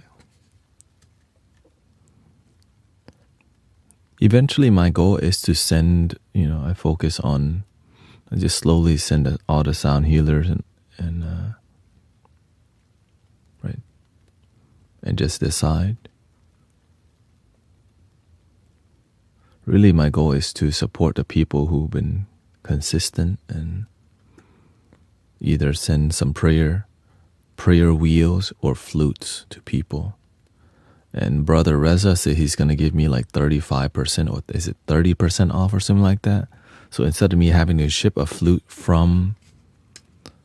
instead of me having to ship the flutes from America, he's in the UK. So I think shipping from the UK to that side of the world is going to be a lot cheaper. Yeah.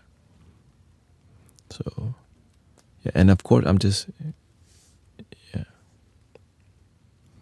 Of course, Brother Sound Live invested in the computer, so in the desktop fund, and then Brother Huma helped me get a desktop. So that's why I'm trying to support people who support me for sure, and of course the moderators and many people here have been here for a long time, like Kalesi, Haley, the super OGs and people on, and it's the people who are consistently practice. Yeah. That's the main part. The people who are inconsistent with the development practice, right? I'm just, the goal is support the people who've been consistent, like, Brother Seafood, General Seafood. And of course, like the people who are consistent, your life transform. And the shipping is kind of crazy across the world, Shipping in America is cheaper, but shipping across the world, the goal is to get to a point where I could send people anything. That's the secret, I want to be able to send prayer wheels to people, But I'm not at that level of sending people stuff yet, Because again, it's all donation based. I'm not like banking from being here,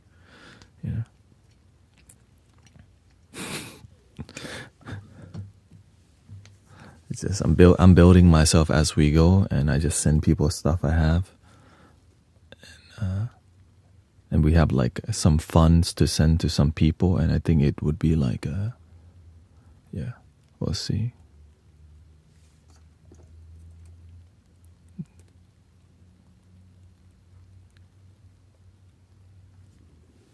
It's more about I just follow the flow, right? The number one, the people I not really focus on is the people who are serving online with me, right? The people who are sound healers who show up consistently, right? Because I see Grace, she live stream, Brother Arrow Eyes live stream, right? And I'm trying to support the people who are, because that's the network, right? We have a network of practitioners, and that's what matters, yeah. So it's not like I just send random people flutes for sure. It's more about there's a reason. Like we just need to be inspired and keep being inspired and keep the movement going forever, Because right now there's a lot of the spiritual movement is you can feel it reawakening again. Because a lot of people got disappointed by New Age spiritual business. But I think the amount of great sound healers out here, the amount of great sound healers that are currently operating, because the people who aren't genuinely practicing, like you can tell already, the people who are actually about that life, they're still doing their part even though the viewer count is low. There's less traffic online, there's less traffic everywhere. And they still out here playing their singing bowl, crystal bowl, and right, yeah. So many people, it's easy to just give up. Right. How can we speed? It's not about how can we speed it up. It's about how can we condense the healing energy and heal and help people who show up on a daily basis. That's the real secret, yeah. Is to have miracles with the people who show up here. Right? The miracle and the result from the healing yeah, is the magic. Because if you can't help people whenever it's lower view or higher view, low traffic or high traffic, yeah.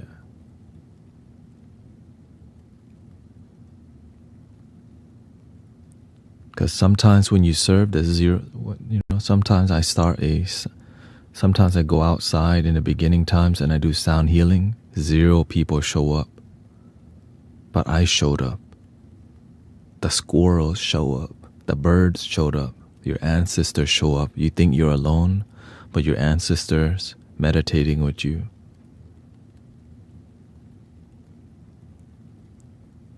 And that is when I respect people even more, because they're willing to serve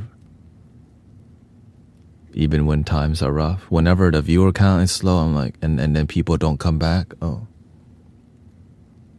right. Or whenever the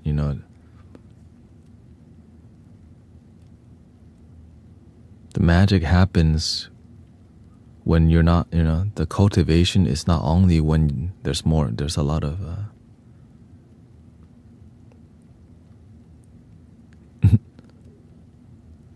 yeah.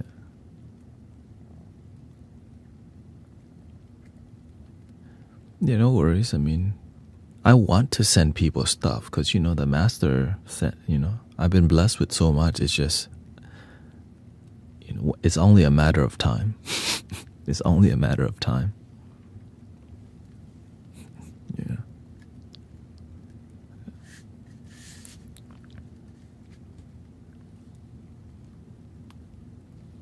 And I don't want to send you bad flutes, you know what I mean? I'm trying to send people good stuff, not stuff I don't want. Like, it's just like when I send like Sister Grace, it's a great flute. Like, there's a bunch of out of tune flutes here. I'm like, I'm not sending y'all like out of tune flutes. I don't even want it. Why? Like, the stuff I send to people, I actually like,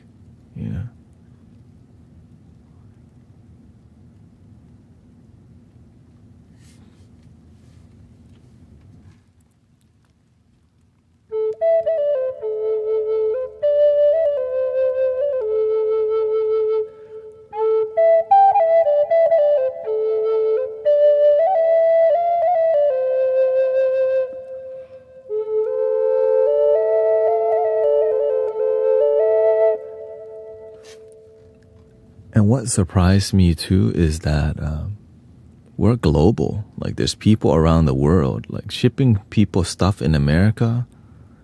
Right? I think maybe what I'll do is cover America first, and then slowly get to like Australia.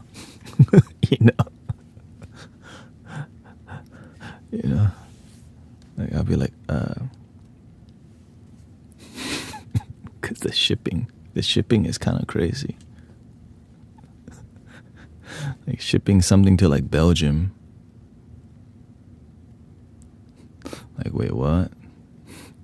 $50 or something.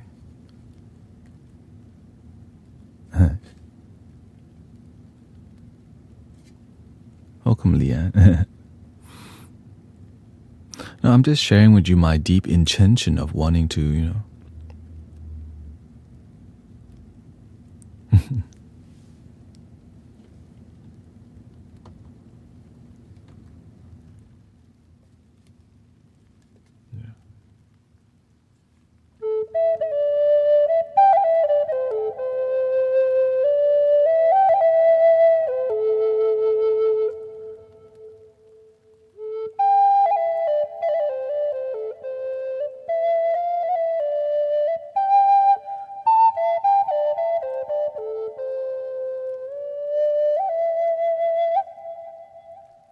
And also, we don't know what's going to happen with...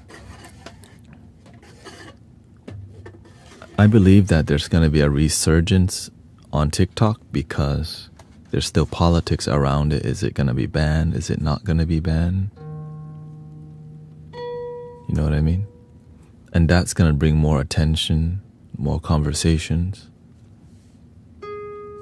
And the people, and when we're here, so more traffic, that means we have to be on our game. right? Because more people who haven't been meditating for who knows how long are gonna come over, and we just have to be holding a positive space for the people who've been gone for a while. You know?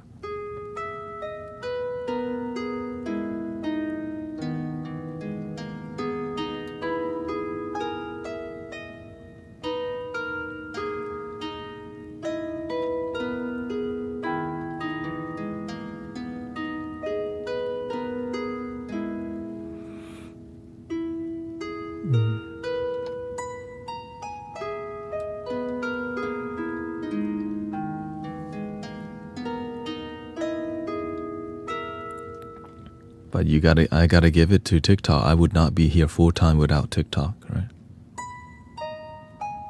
So I have there's a good karma with me and TikTok. Because it does, it helped me to be here full time. Or else I would be doing Amazon deliveries. Literally, like right now, I would be doing Amazon deliveries. You might be, oh, what the? I saw Brother Tanettaout in my neighborhood. Somebody messaged me. Like, were you in my neighborhood delivering a package? I was like, yes. Yeah.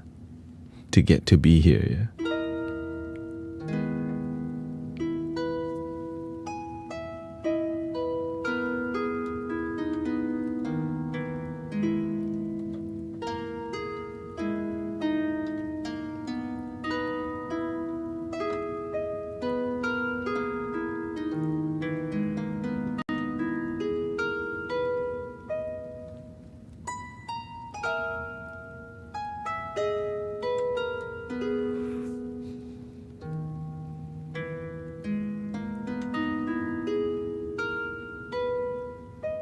Could be DoorDash. I used to deliver food also. It's the worst thing ever.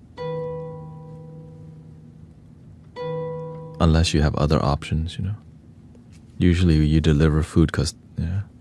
And it's hard to be Amazon delivery driver, like Amazon Flex, because everybody wants it, yeah. It's not profitable. It's not, yeah. There's a lot other more profitable gig. I delivered food for like 8 months and I realized, okay,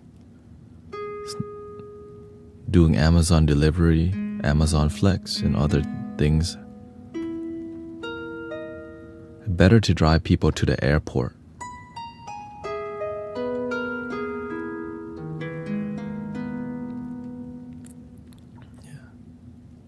Yeah, Ubering people is better than Uber Eats.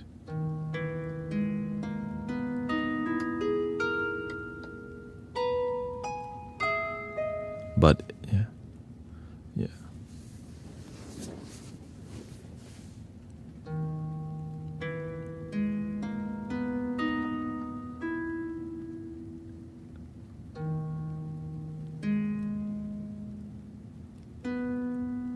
Yeah, you can make money doing everything. It's just I'm trying to see what's the most effective plan at that time, right?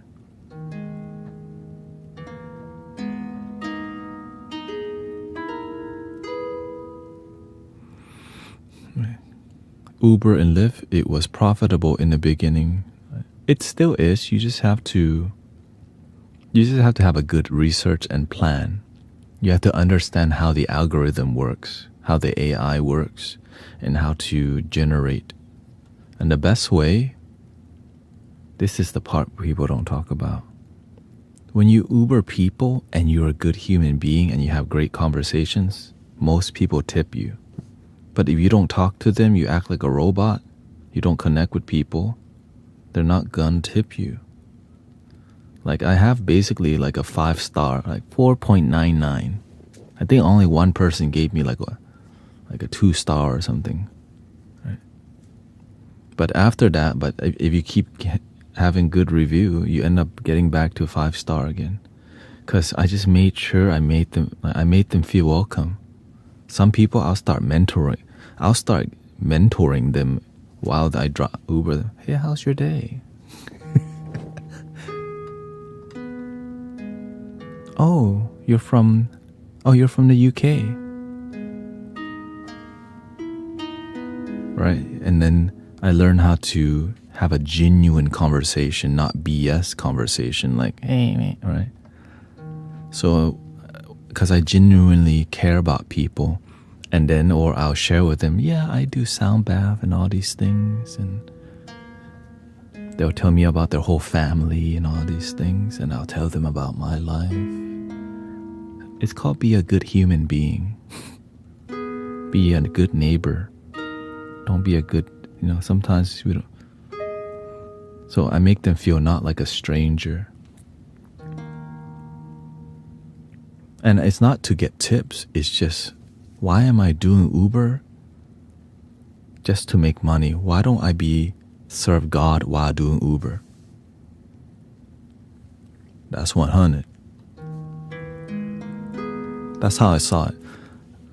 The universe blessed me with Uber to help people get to where they're going, but also on the way there, we're having a full-on healing podcast because sometimes the drive is like an hour. I'm not about to sit in a car with somebody for an hour and not talk to them. Right? And when that happens, it bugs me because I'm trying to enjoy Ubering people and not just be like a taxi. Ew. But some people don't want to talk. I get it. And usually it's the new generation with their headphones on, just zoning out. But they also open up if you learn to relate to them. So I learn a lot of people skills by trying to connect with people so that it doesn't feel like an awkward bus ride.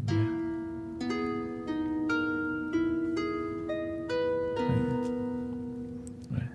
And it's not like I'm trying to holler at them, It's just be a good human being.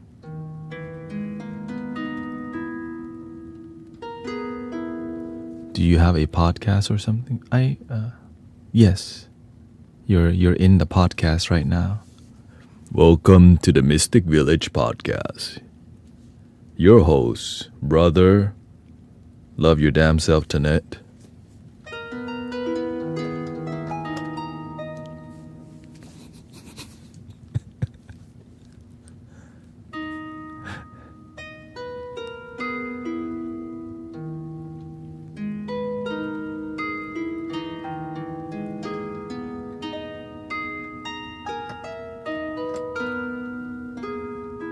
I have to go drop my Cadillac off for my friend to fix too.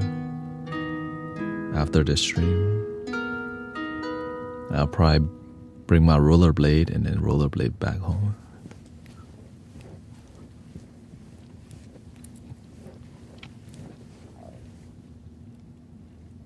So I think I'll leave in about an hour, 4:30.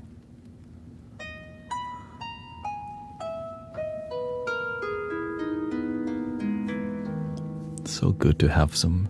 And I've been looking at motorized vehicle like electric scooters and stuff. Like, do I really need it? Not really.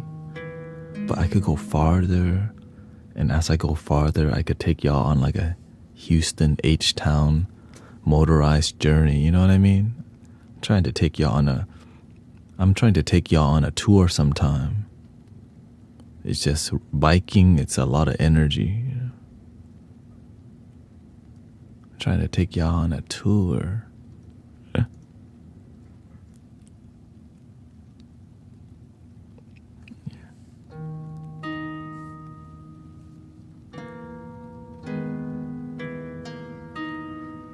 When you do Uber Eats, most of the time when you deliver fast food, people don't tip. So whenever I do Uber Eats, I try to avoid fast food unless there's nothing going on at all. I'll just sit in front of Chick-fil-A straight up because people want to eat. I think the best place to be is Starbucks. People want coffee all damn day. So if you just wait at Starbucks, there's going to be like 3 orders. So 3 bird, 1 stone. 3 bird, 1 stone. People just need their damn caffeine and they don't want the Keurig at their office, right?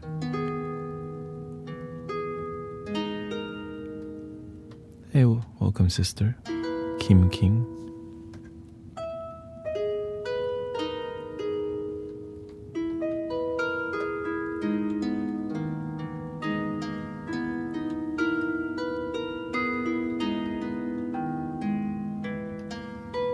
Actually, you know what? That's what I should do today. Charge my phone. When I rollerblade back, I'll live stream it. Because I do have a microphone too, I forgot.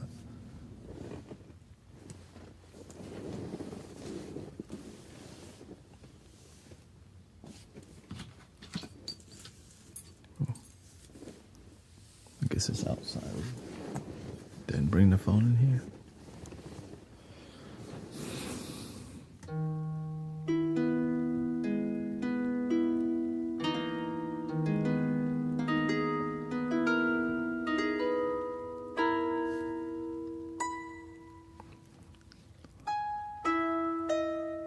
Let me try to do like this with the cello too. We on a Hirojoshi scale. Let's go to the major scale. C major.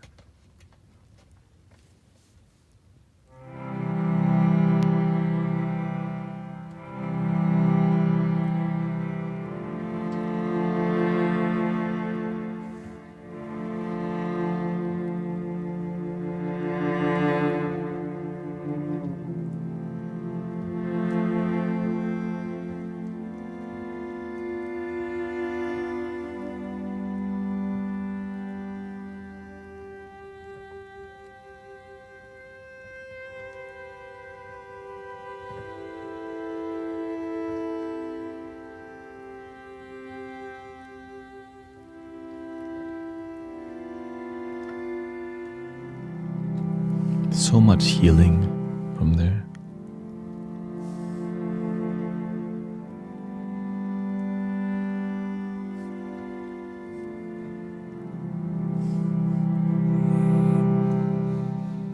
Let's see. Okay, let's do G major, and then so we can do the E. G major, we'll do it in 432, because the flute's 432. Here we go. Thank you, sister. I'll just send you a GoPro for your outdoor.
eventually the healing time will return more, right?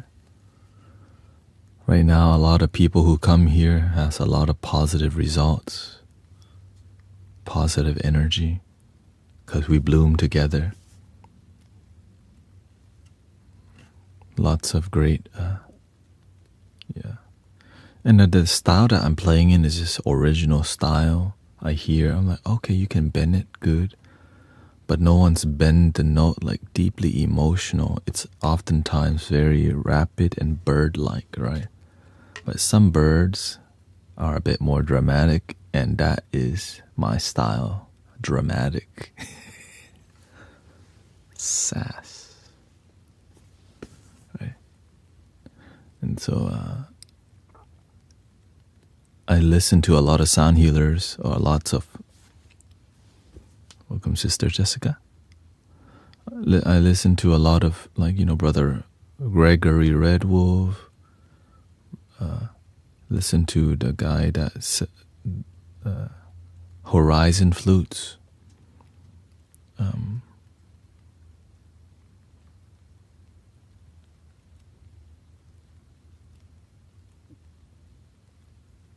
Yeah, that's it. That's the main people I take inspiration by. It's not many, really.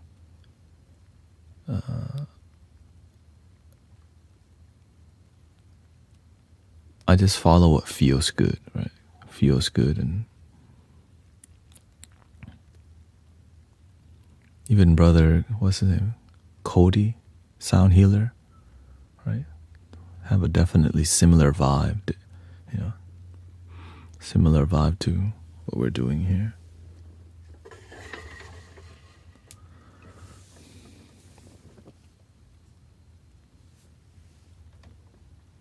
The loom, yeah. The loon. And a lot of it comes from paying attention to, whenever I do a certain technique, how does that affect myself and you together? So when you see all these techniques that I naturally figure out, I hear it like, okay, that's cool. I didn't know that was, oh, that's cool. And then learn it, because cool doesn't always result in healing. Love doing what is cool does. You just have to know the perfect timing to bend the note, make the note, make it sharp, change the scale, add something that people's familiar. Like in the middle of a sound healing vibe, I'll randomly play Dido in the middle of it,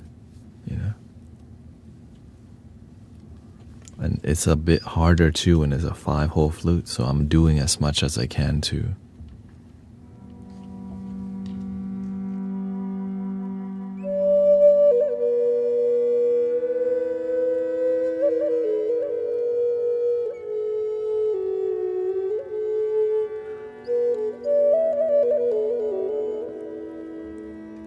And some of the styles that I'm doing, I didn't hear anyone use before, because no one taught me traditionally how to play the Native American flute. I just make stuff up, and I was like, oh, that's cool idea.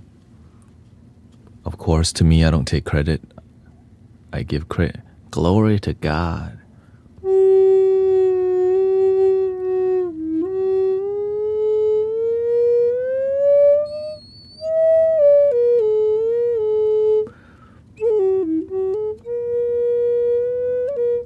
I like to break rules, so a lot of what I'm doing is breaking a lot of traditional rules to open the heart, right? So when you see me bend, sometimes I'll bend the whole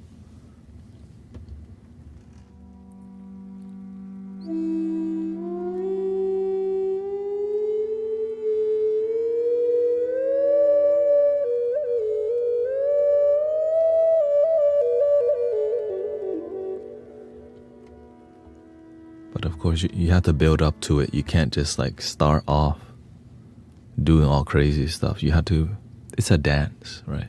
I believe that the sound healing journey is like a dance that we have together. And then like the bend is like,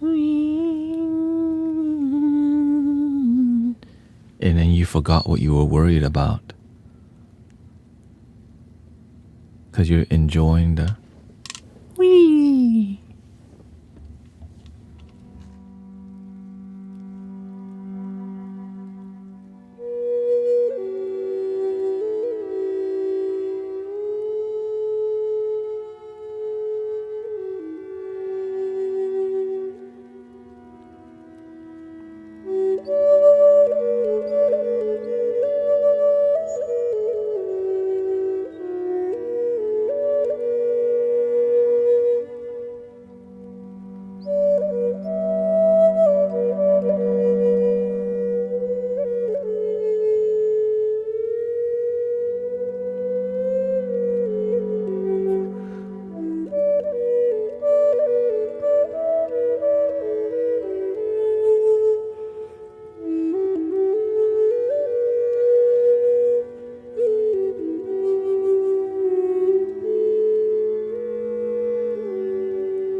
Yeah, I don't even think about it when I play. I literally just let the universe use me. I'm like, wee,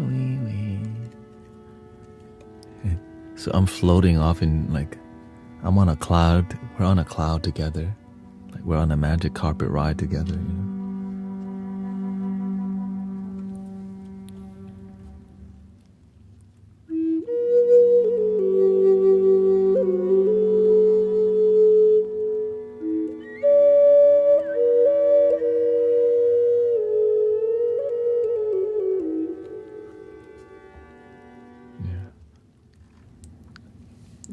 Because now I'm warming back up to the music again from exploring the Ableton and all these devices, right?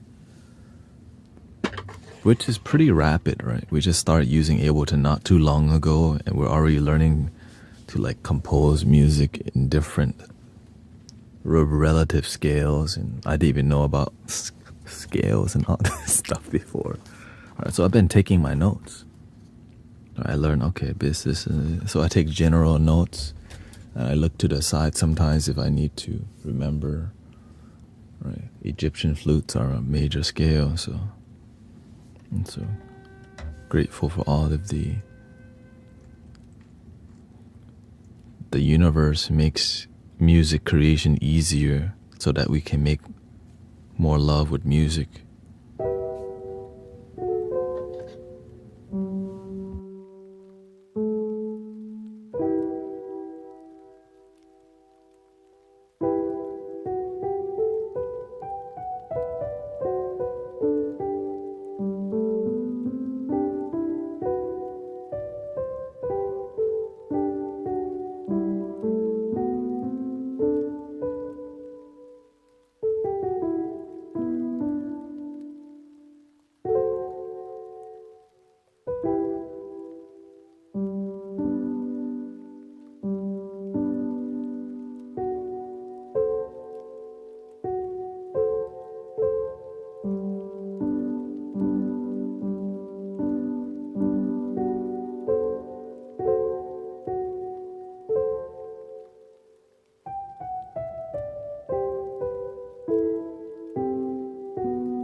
It's in a G major.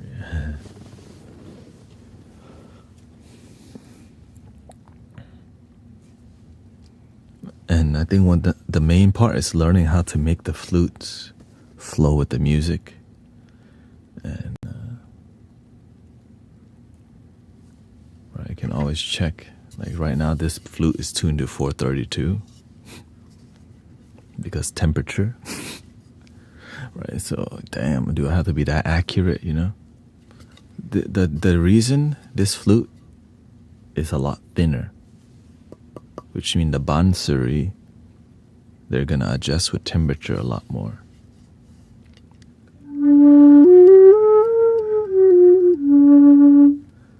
Right.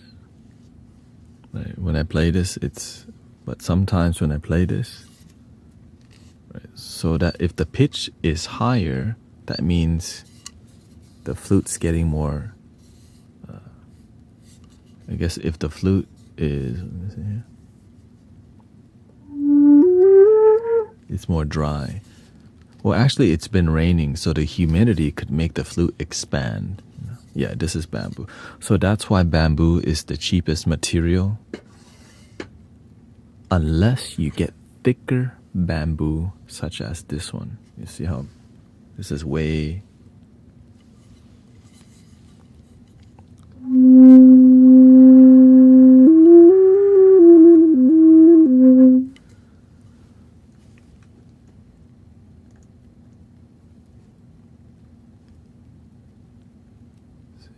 Hertz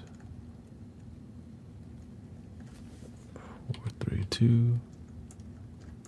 So I'm learning something new today too, that from time to time I have to generally check the tuning of the thinnest flutes.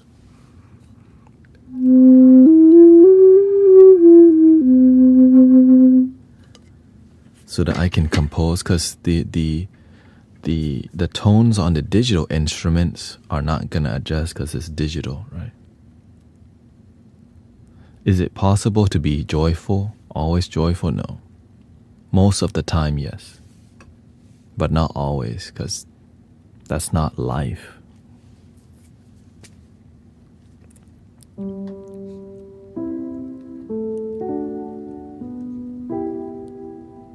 Sometimes people are going to come here and be rude.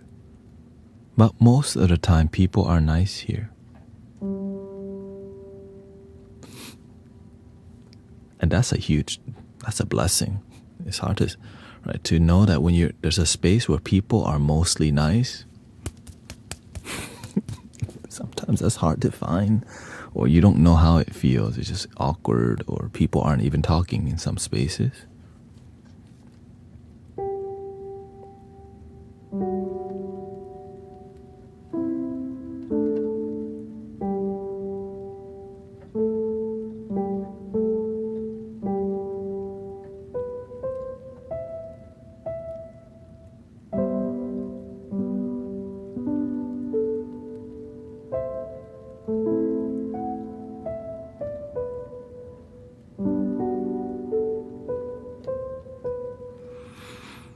The reason I don't want to get too much into learning the keyboard is because I don't want it to distract from the flute, right?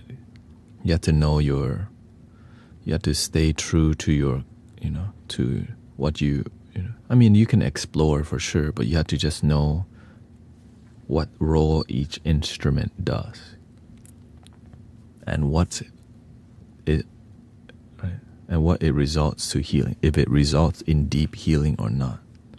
That's why I don't try to go into deep and too technical, because I already do that with the flutes, and it takes more mental energy and training to learn a new instrument and master it.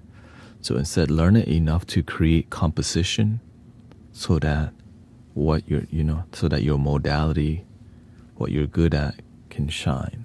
So that's kind of where my approach is. But if I teach, I need to be in a joyful energy for my...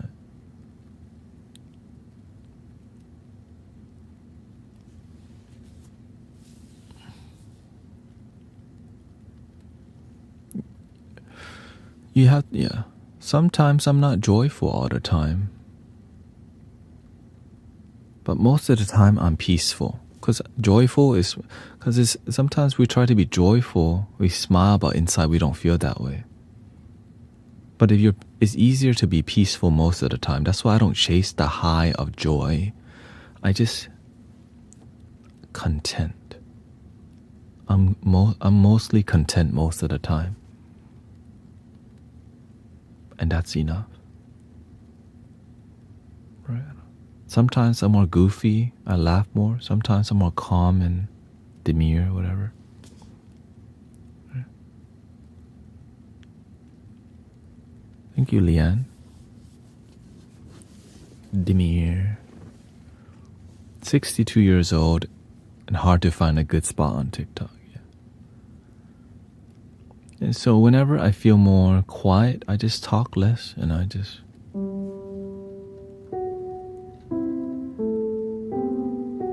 because I need to fill my cup first.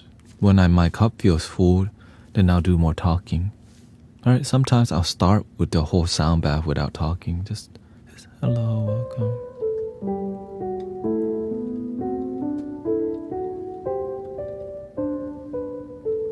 And sometimes people tell me to play the flute. Sometimes I don't do it. Sometimes I do it. It's just more when people ask me to play the flute, does it match? Does it match the vibe? And if it does, I do. If it doesn't, I just continue doing what I'm doing. People can tell me all day what to do. I don't have to do it. You know? And I'm okay with it. Because I know people love the flute. But I love my damn self. But I'm also here to meet you halfway the best that I can. You know what I mean? Because if I'm just going to play flute for myself, I don't even need to live stream. So I'm realistic about things.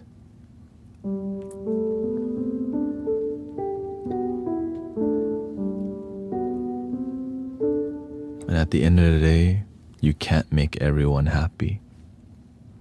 But you can make most people happy, and that's the goal. Most people, right? You can't make everyone happy. Somebody's going to say, man, play the damn flute.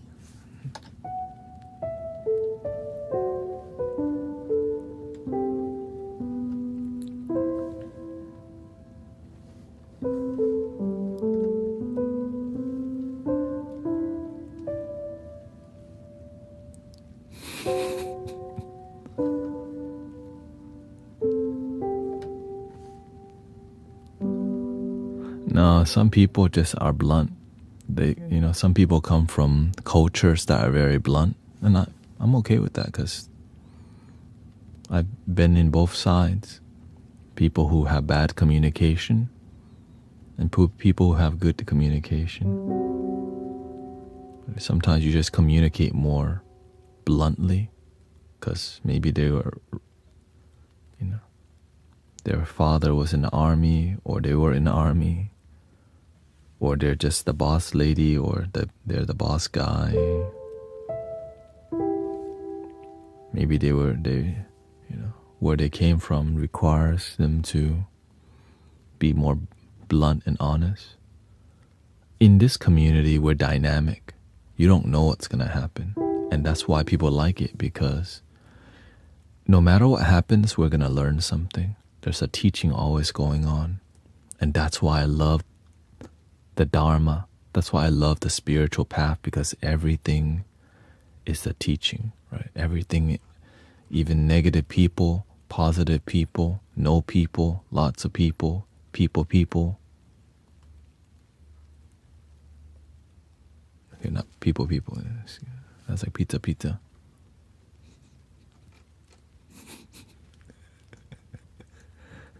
Yeah.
just casual, just chill.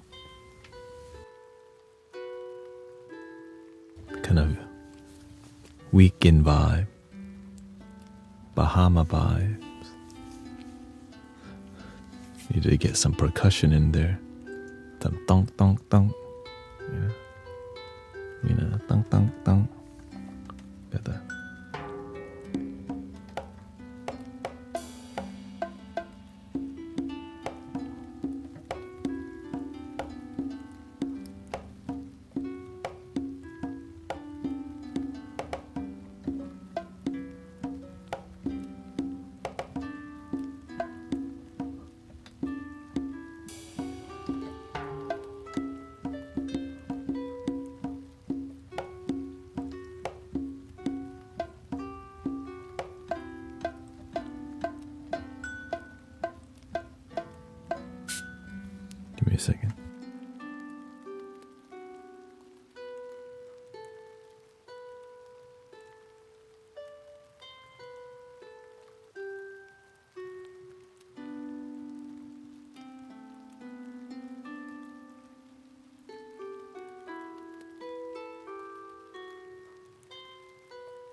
Okay, looks like I'm not going to mechanic today. He's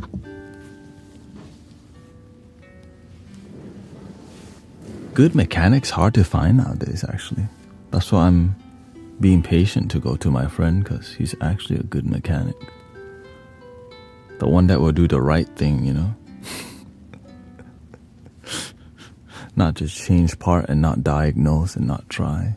Or if there is good mechanic, it's, yeah. Hello, Meaty.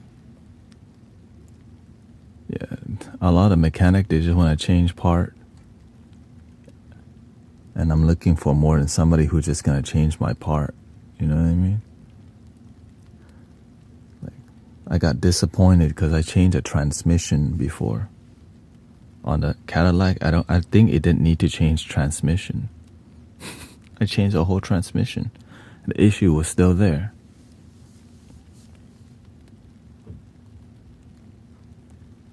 Like, what?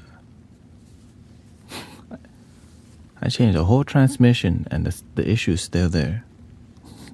So that's why I'm like, as much as I want to go to the other one, I got too disappointed too many times. So that's why I would rather be patient for the good one. Yeah.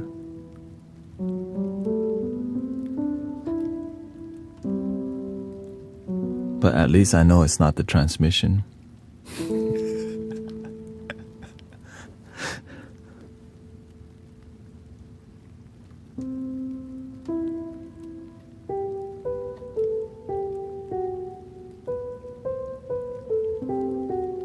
Spring season. I'm just glad that I could fix car issues. Imagine being too broke to fix your car. You know what I mean? At least I'm in a position to where at least I have some fun. You know, I could fix the car.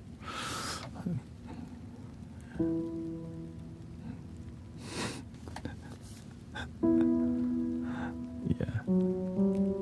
I gave in and bought cigarettes, but I don't have. You gave in and bought cigarettes. You better start doing a cigarette. Like, you better start doing a ritual right now. Cigarette, I bought you so I can decide that's not my life anymore. But wait, do you have a plan? You don't want to just cold turkey quitting cigarettes. Warranties, yeah. It was the master gifted me the car, and then just, you know, I'm trying to fix it because, you know, it's more about the lesson for me. I was only smoking a couple of days. I wish to stop. Okay. You have to have a plan. If you try to quit smoking with no plan, you're always going to relapse. Right? Like, maybe in this week, you only smoke one cigarette every other day, or you smoke a cigarette, just one cigarette a week. You have to have a plan and have a freaking calendar. If you're not that serious, you have to see, you have to schedule the habit to slowly cut the amount. Right? And you got to know who you are. Are you able to cut that much? You have to be realistic and slowly wean off. Right? That's how I quit doing everything. Yeah. Yeah, no, I try to fix most of the car issues that I can myself.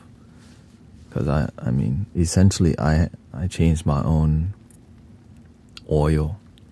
I can fix many things, but, you know, there's some things that I'm like, that takes way too damn long. I'm not doing that. You know what I mean?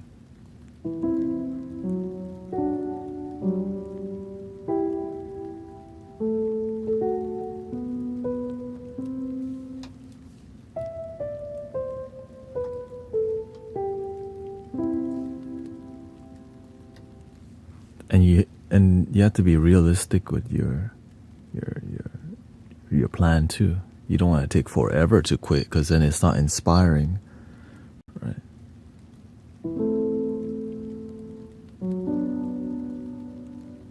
And it's hard to gauge, like, okay, it could be puffs, right? You have to find a system that works. Okay, today I'm just gonna take one puff, and you better stick to it, or else you're not that serious. So it's more about you deciding to be above the substance, you know.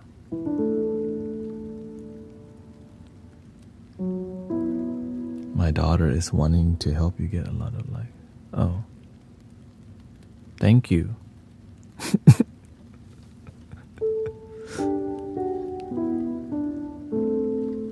See, I remember the light being asked me.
What's your opinion on the green stuff?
The green stuff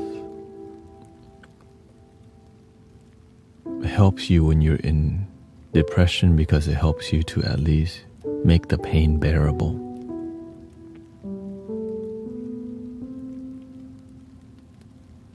Sometimes your sadness is just so sad you don't know what to do. Numbing it helps you to make the pain bearable. I call it morphine. Your intention, sometimes you just want to numb it, but numbing doesn't always lead to healing if healing isn't the intention. Because imagine there's people who could be happy without it. Unless you have a physical thing that, right? Yes, there's a reasons to, like some people, I believe all healing is possible. It's just sometimes you've been convinced that it's not. Because in the life that I live, I see that miracle healing is possible for everybody. It's just sometimes it's hard to believe in it because we've been discouraged by Big Pharma and the system to tell you, nope, that's going to be there forever. It's chronic.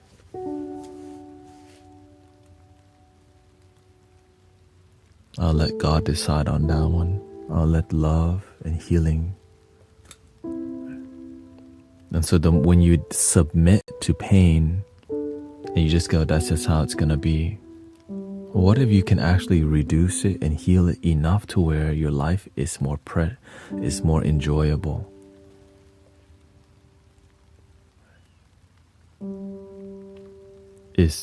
Right? And so let me stick to the. So you can use any type of medicine with the intention of healing or not. If you take too much medicine, you could poison yourself. You need enough to get up and believe in yourself. But too much numbing is unhealthy because you end up being attached to the numbing agent and not heal. And so as you numb yourself more, the tolerance to the numbing agent, your tolerance is higher, so you need a stronger dosage, which is addicted, but it doesn't, right? So it doesn't always lead to healing. It just lead to the mind wanting more numbing, which is really where the money is made.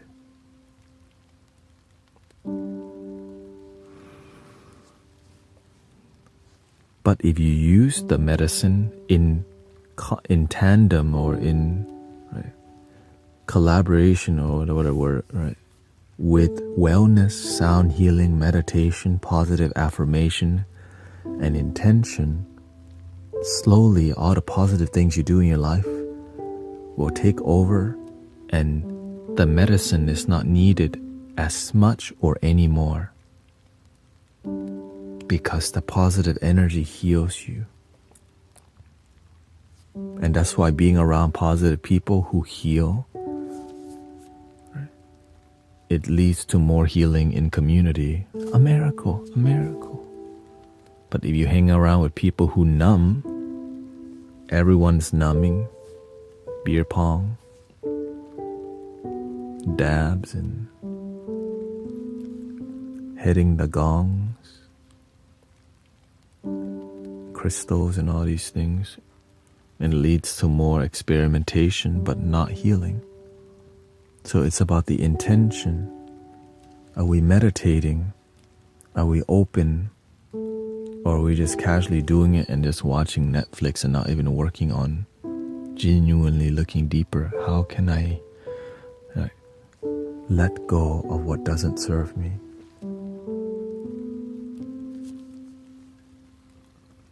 And with a spiritual community to support that doesn't drain your bank account, because some spiritual communities,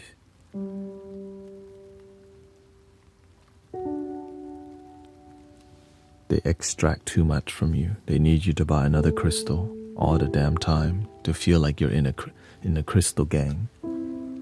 Right? You don't need to buy a t-shirt here to love your damn self, you know? But some people, So you could numb yourself and not heal, and looking for a strong, because I've done it before. You can definitely become attached to the medicine and poison yourself. You just have to be clear, what is the result that you want? And then the universe will give you what you truly need, which is something greater. Sometimes you think complete healing is impossible, but you just say, you know what? Even though I doubt, I'm going to try. And the universe bless you with something beyond your mental concept, your mental visualization. You thought you're just going to heal a little bit, just ease the pain, but it turns out you're healing so much, all because you just decided to have a little faith.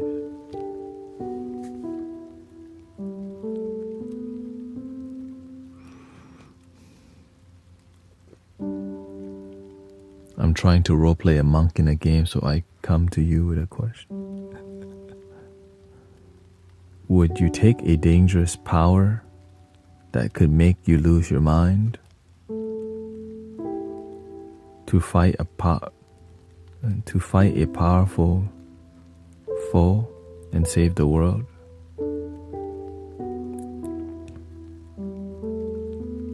Dangerous power is losing your mind. The real power is already within you.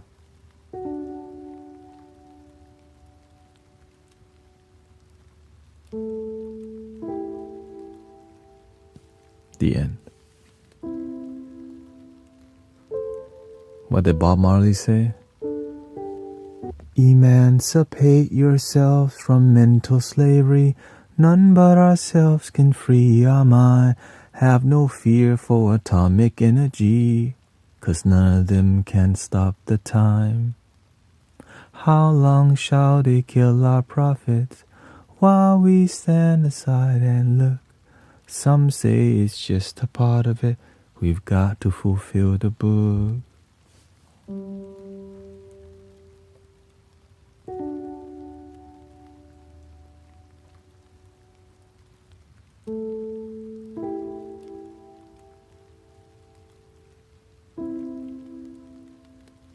I'm not sure if that answered your question, but good luck.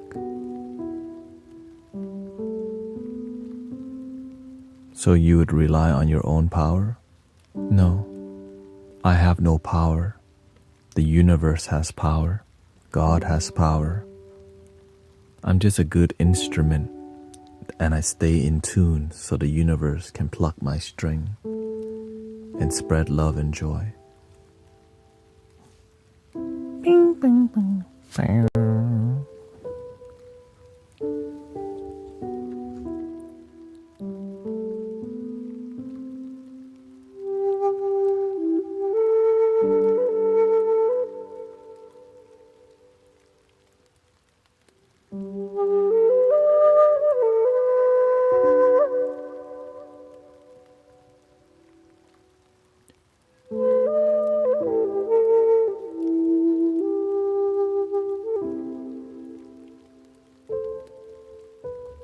So we have no weaknesses.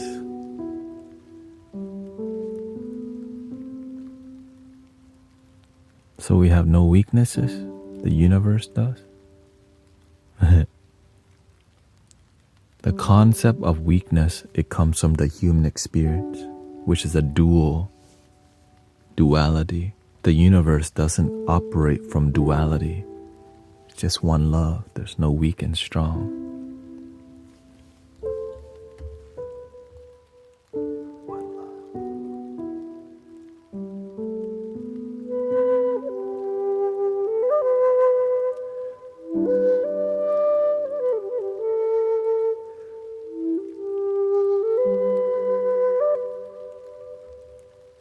Of course, we're a spiritual being having a human experience.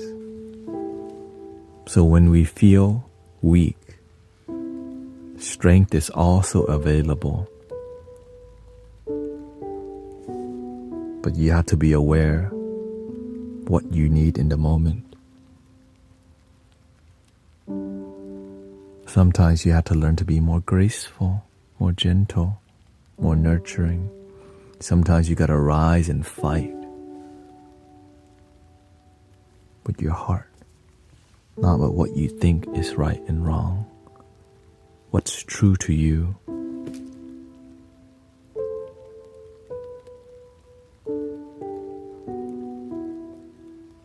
And of course, sometimes you think what's right to you may be wrong for others. So that's why you have to see the universal law of things too. And that's where things can be complicated and ego can easily slide. So that's why people with wisdom know how to be quiet and listen. People with big egos, they don't know how to be quiet. They don't know how to listen. People who love to talk at people, you can feel the heaviness from people who talk at people. Yuck.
I know it's the core of the core is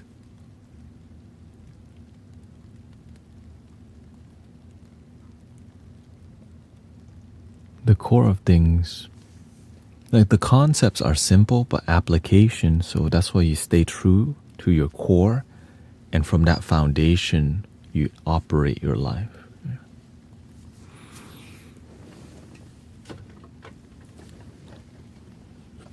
It's easy to manipulate people who aren't centered because they let their emotions take over them.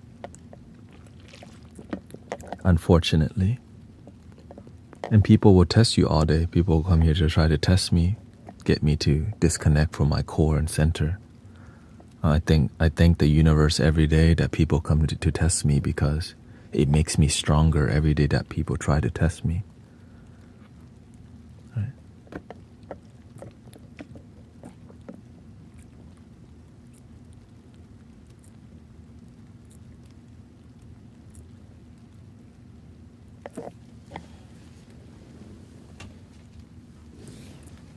How would you suggest centering?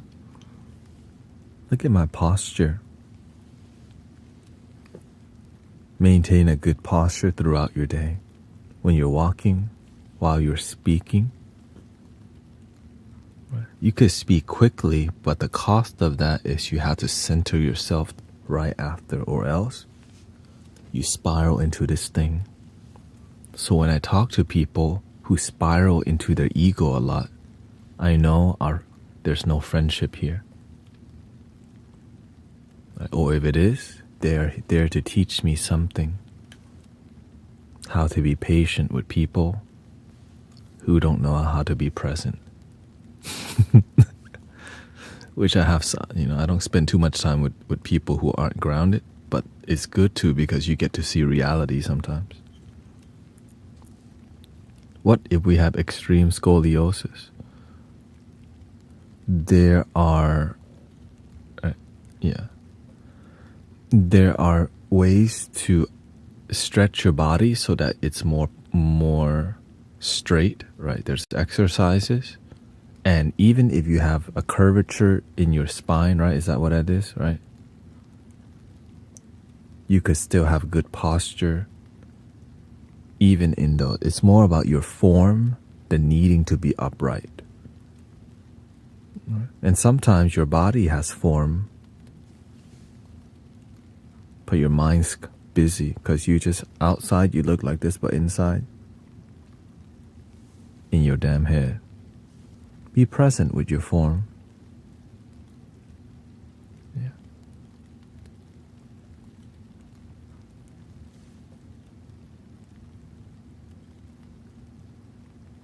That's why when you look at me, my face is constantly relaxed. My tone is constantly relaxed unless I joke around. I'm aware when my energy gets wild. You see me pick this up pretty instantly. Right? Because this is not my first rodeo. Whee! Or if you see the energy, I lose focus, I'll get into a full lotus. I'll uncross your arm, breathe. But the moment you start slouching and in your head and you do all this and then you slouch, you block all your energy. Yeah. Because nobody taught them. They don't have teacher. That's why they sit like that.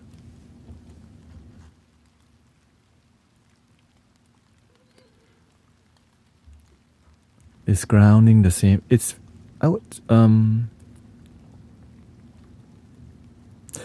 Centering is being more present for sure, but grounding is deeply present. Right? Because you could be here, but you're not deeply here. And as you become more deeply present, you're grounded. Right? You could be you could see what's in front of you. But when you're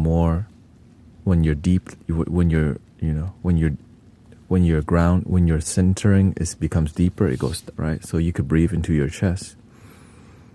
And as you calm down, you feel more rooted to the ground, to the earth. Right? So when you first center yourself, that's why I do all this. Right? I'm centering.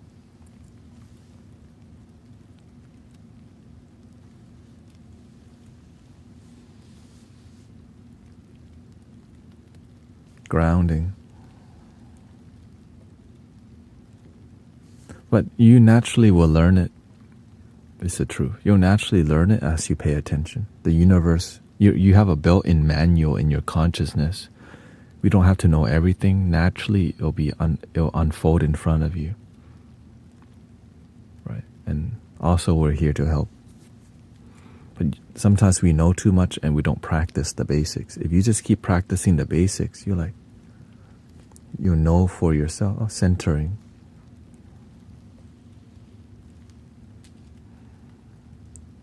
And then when you ground, you let go.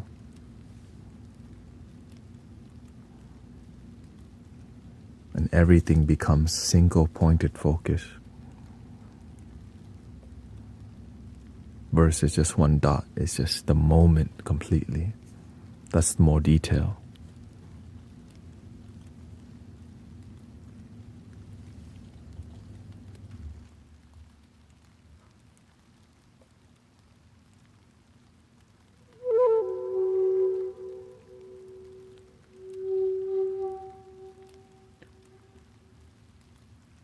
Welcome, local communities.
Let's keep practicing and find great result.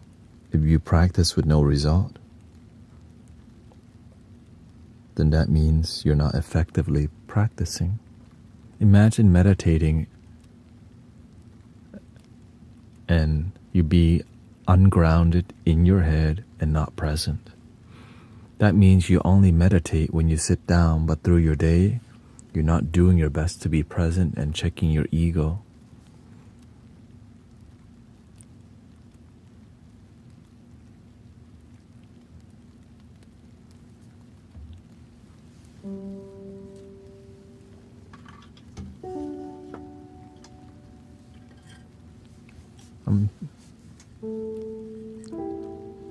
I love the kena. This kena sounds too good recently. So I've been looking to see how can I source one that's not so expensive? Because this is not bamboo. It's hardwood. And I was like, okay, this sounds amazing.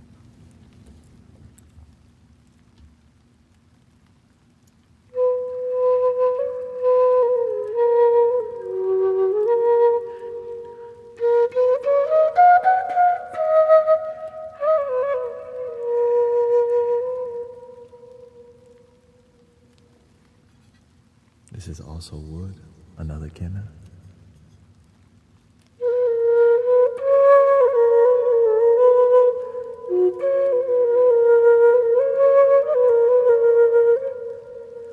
So as you can see, this is made from wood, a certain wood. This is made from hardwood, and the tone is actually a lot different.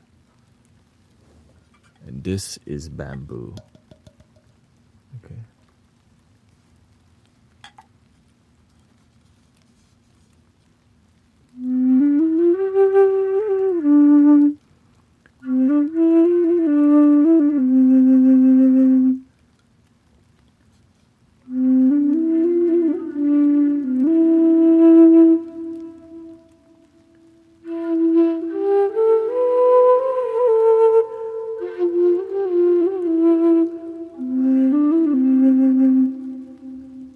If I was to get a hardwood one, it's out of my price range.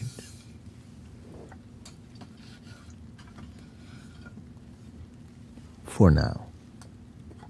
But when I hear this, I'm like, this is dope, man.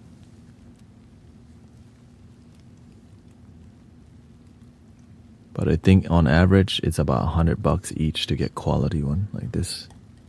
I mean, the thing is, I have this note already. It's a key of G, and this is F sharp. I'm trying to get an A sharp, or I'm trying to get an A major and an F major, because they sound so damn good.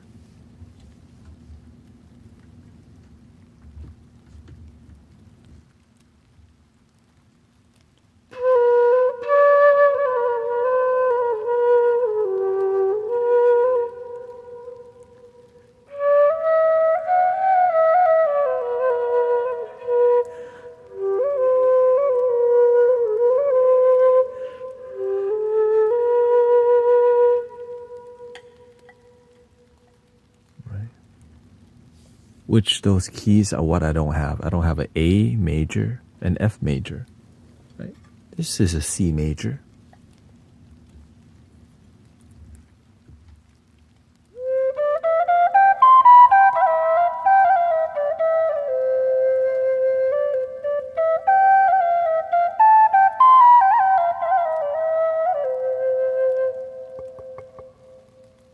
So good. D major. But the tin whistle has a different characteristics because it's metal.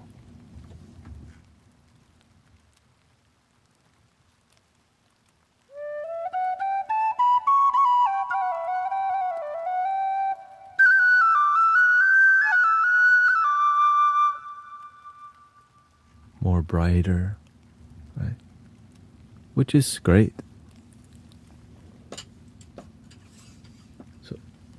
It's just I already have that key, because And so when I see this, the only A major I have is this. Right, this is A major. But the reed, yeah. That's not always the most, it's nice, but it's hard to harmonize with other instrument because it's so dominant, because there's a metal reed inside.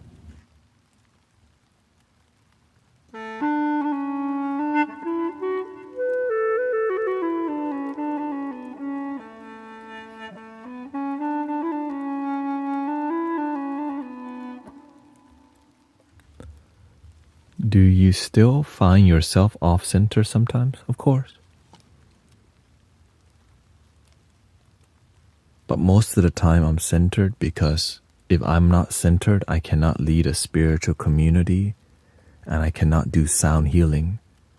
I'll just do sound playing, make noise. I'm not, right? So the results of you not being centered is, if the bridge is not centered, it's a weak bridge that won't transfer energy. Yeah. I mean, it does transfer it, but it's not a strong bridge. And when the bridge is not strong, like, the mandala won't open. And the mandala is a healing vortex, where it's a straight, like a healing portal, which is just positive energy, but a higher, a stronger, it's a stronger energetic flow, because everything is in alignment, centered and grounded. And while doing sound healing, sometimes ego could arise. You have to put it out instantly. And that's why you do full lotus sit. And you have to have discipline, or else the ego will come in. Yeah.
Right, and you see the aftertone, there's some like questionable.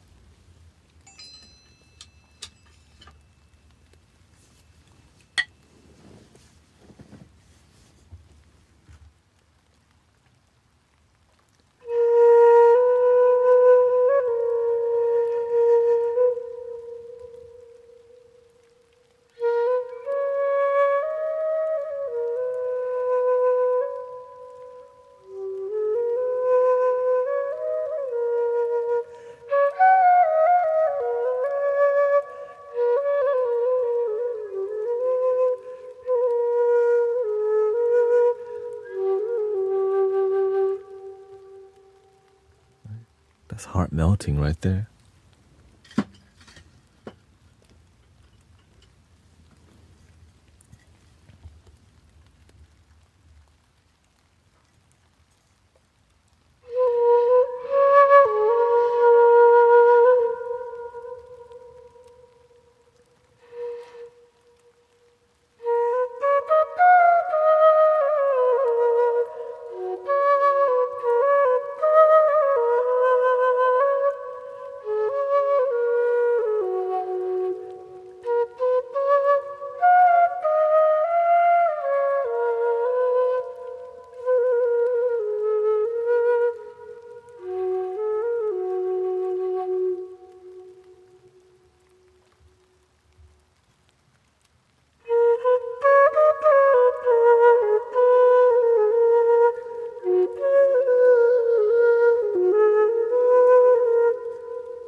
And the interesting part is the design of the khenas are different. Like this one has a different bottom.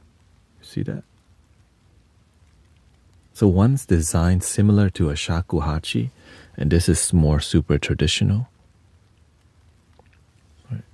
Which affects the sound heavily, like the soothing, the airflow. I guess, the airflow is a lot different.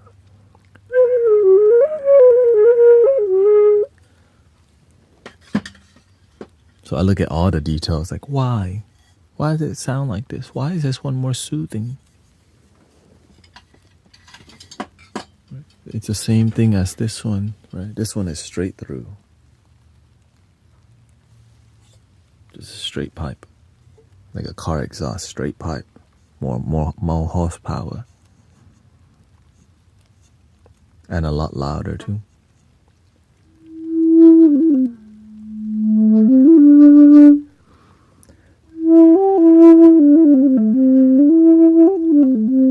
Well, the bass one is a lot more quiet. Welcome, Anthony.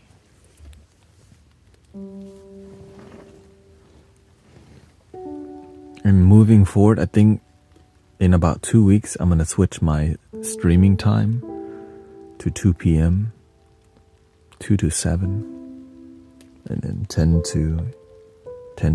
10 p.m. to 3 a.m. Yeah.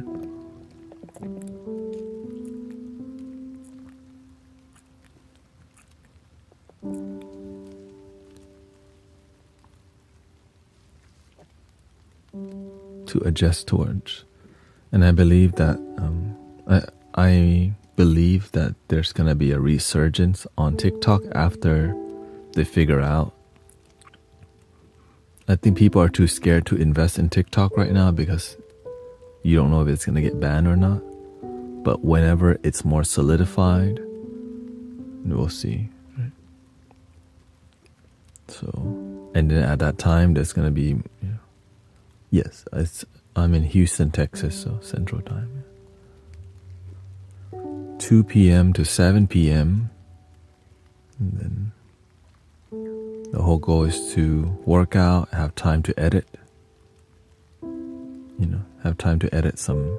So my goal is end the stream at 3, edit content till 4, and then go to sleep. And then wake up, work out, repeat.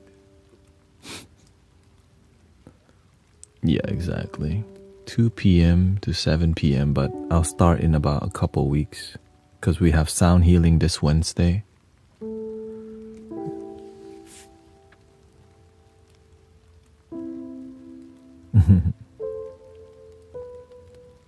Because I'm trying to, the majority of the people is who I focus on, and it's a lot of people from the North American time and United Kingdom time. But of course, there's Thai people and people from all around the world at different times.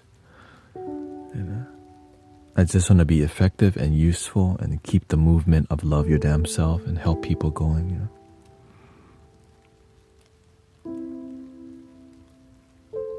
And make better music. That's why I'm looking at how to harmonize the instruments better, why things are better for, what frequency is best in singing bowls. Because more healing it's going to lead to a deeper healing and more committed brother, sister. The more great testimonial happen, the more people become impressed, and the more I could potentially send people more flutes and maybe prayer wheels and other devices for meditation. It's just, I'm just grateful where we're at already, but we can't just settle, right? We have to keep developing, even when it's difficult. Keep developing, keep doing your work, and the universe always delivers. You just gotta lead with your heart. Anyways, I think this is. How do you feel about today's stream? I know, Friday and Saturday, it's a lot more personal, more engaging, because I'm aware that the people who show up today are the ones that really enjoy being here, and I'm trying to be a bit more personal, rather than just focus on making music the whole time. Lots of practice. I'm looking into a hand pattern. Enjoy that.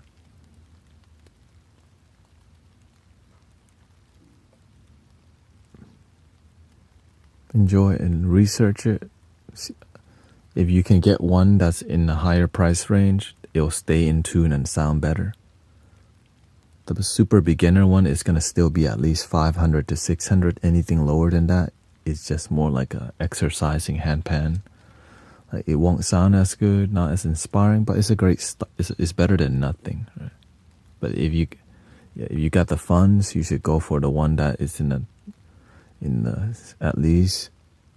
If you got the funds, you should start with a nice one, so that you build relationship. Because Brother Sean, right, the Mystic Village bought him,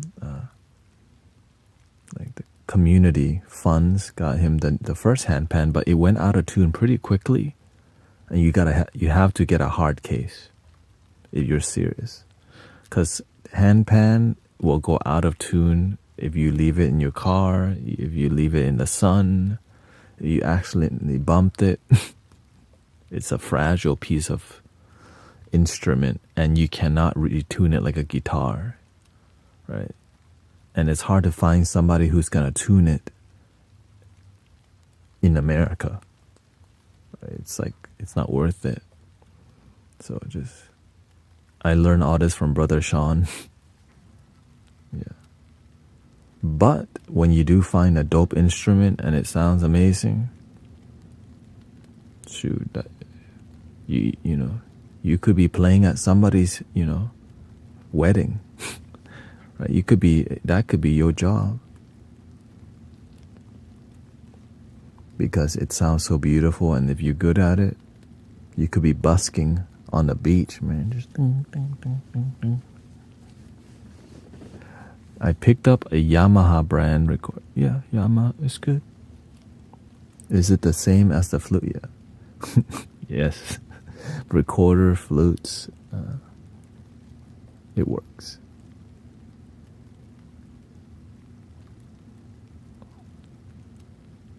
Now the material that it's being used,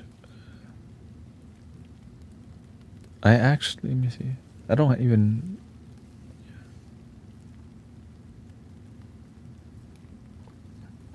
Yeah, like this is basically a recorder right here, but it's wooden, so the sound is different, and of course this is a bit pricier.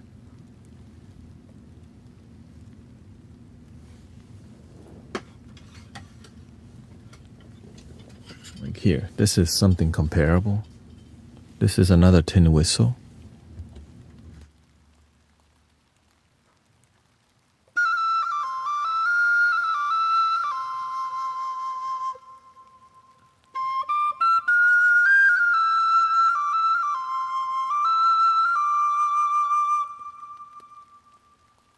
But without reverb.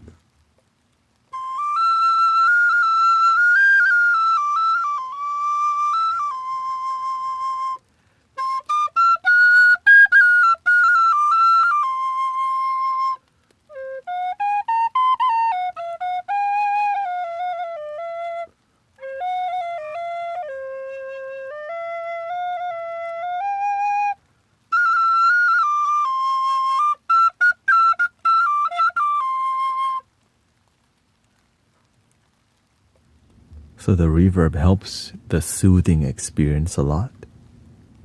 Right? But if you can just sound good without reverb, it's good. And you can just go into some kind of hall or find a space that has good reflection. The church, if you got a church to go to, temple, right? Or the restroom, right? You go in the restroom and just play.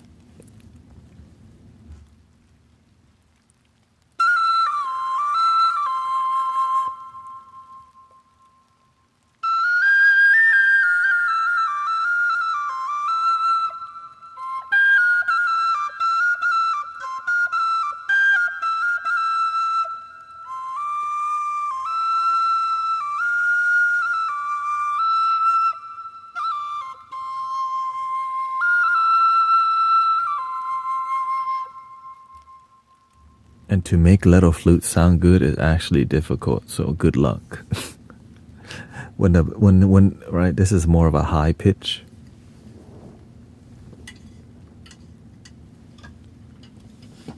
So you do need to practice and have skills to make it, to add pressure.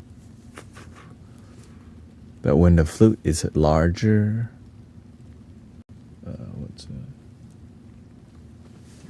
when the flute's larger, it's more soothing, but it's not as loud.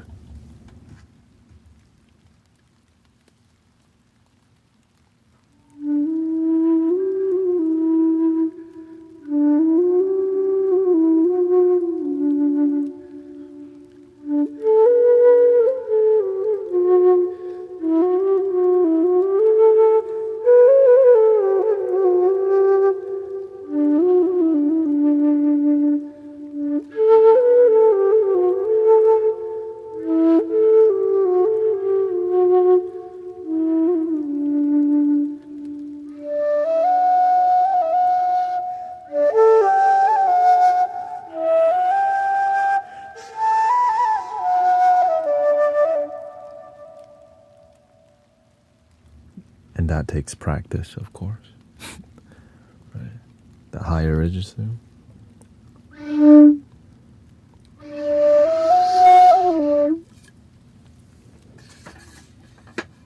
Hello, sassy mom. I hope you're having a great Saturday so far. I want to buy a Chinese long flute. Oh. There's a lot of... This is a shao. Like this. You're giving the flute fever.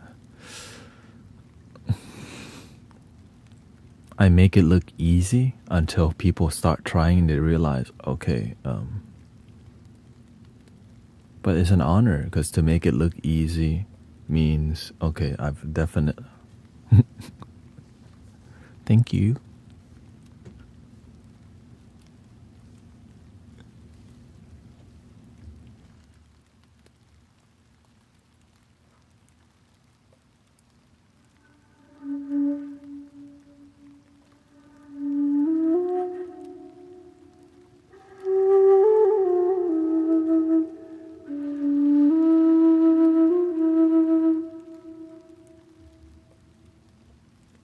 No reverb here.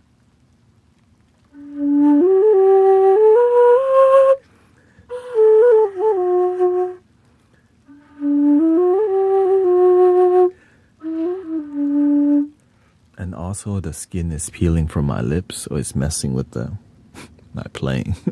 I don't want to be like peeling it right now. So even that, sometimes you're unaware that your lips peeling and it's affecting the flute. Imagine the first time, like, man, why is it not going? Then I realize it. Wait a minute. The skin is messing up the damn game.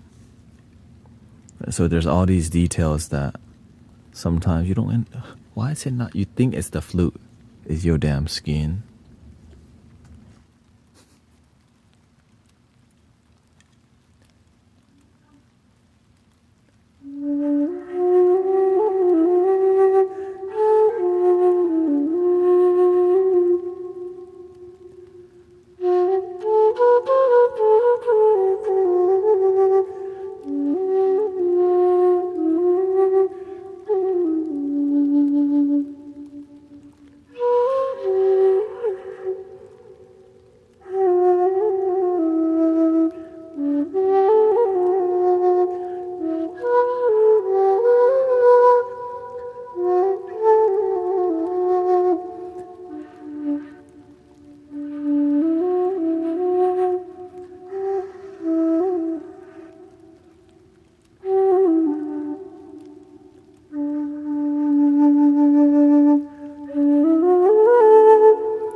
And for the longest time, I thought this flute was out of tune because they said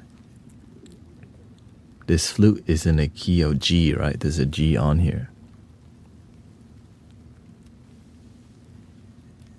This flute is a D. And it's for 32 hertz. So I'm like, why is it out of tune? Because the way people label flutes in another country, they don't always label the bass as the actual note of the flute, right? Like for example, this flute is an A because when you play the bass note, that's an A. But in China, they go for the mid also, just like the Indian flute. That's confusing.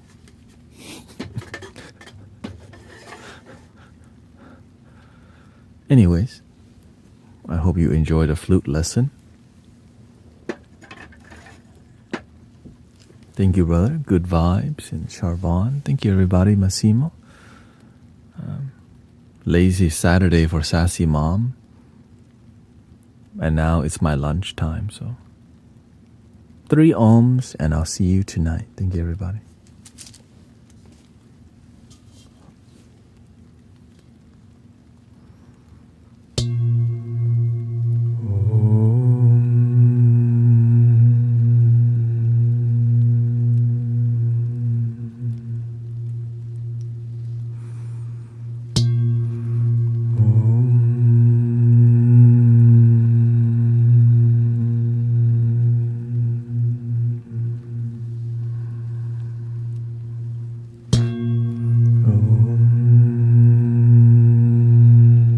Please love your damn self.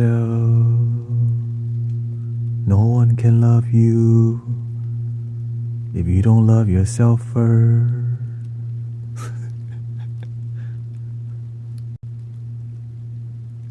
And then share the love. Getting there, says Pam. That's what I'm talking about. Better than not even starting. Thank you. Muchas gracias. I hope enjoy the coconut in Barbados.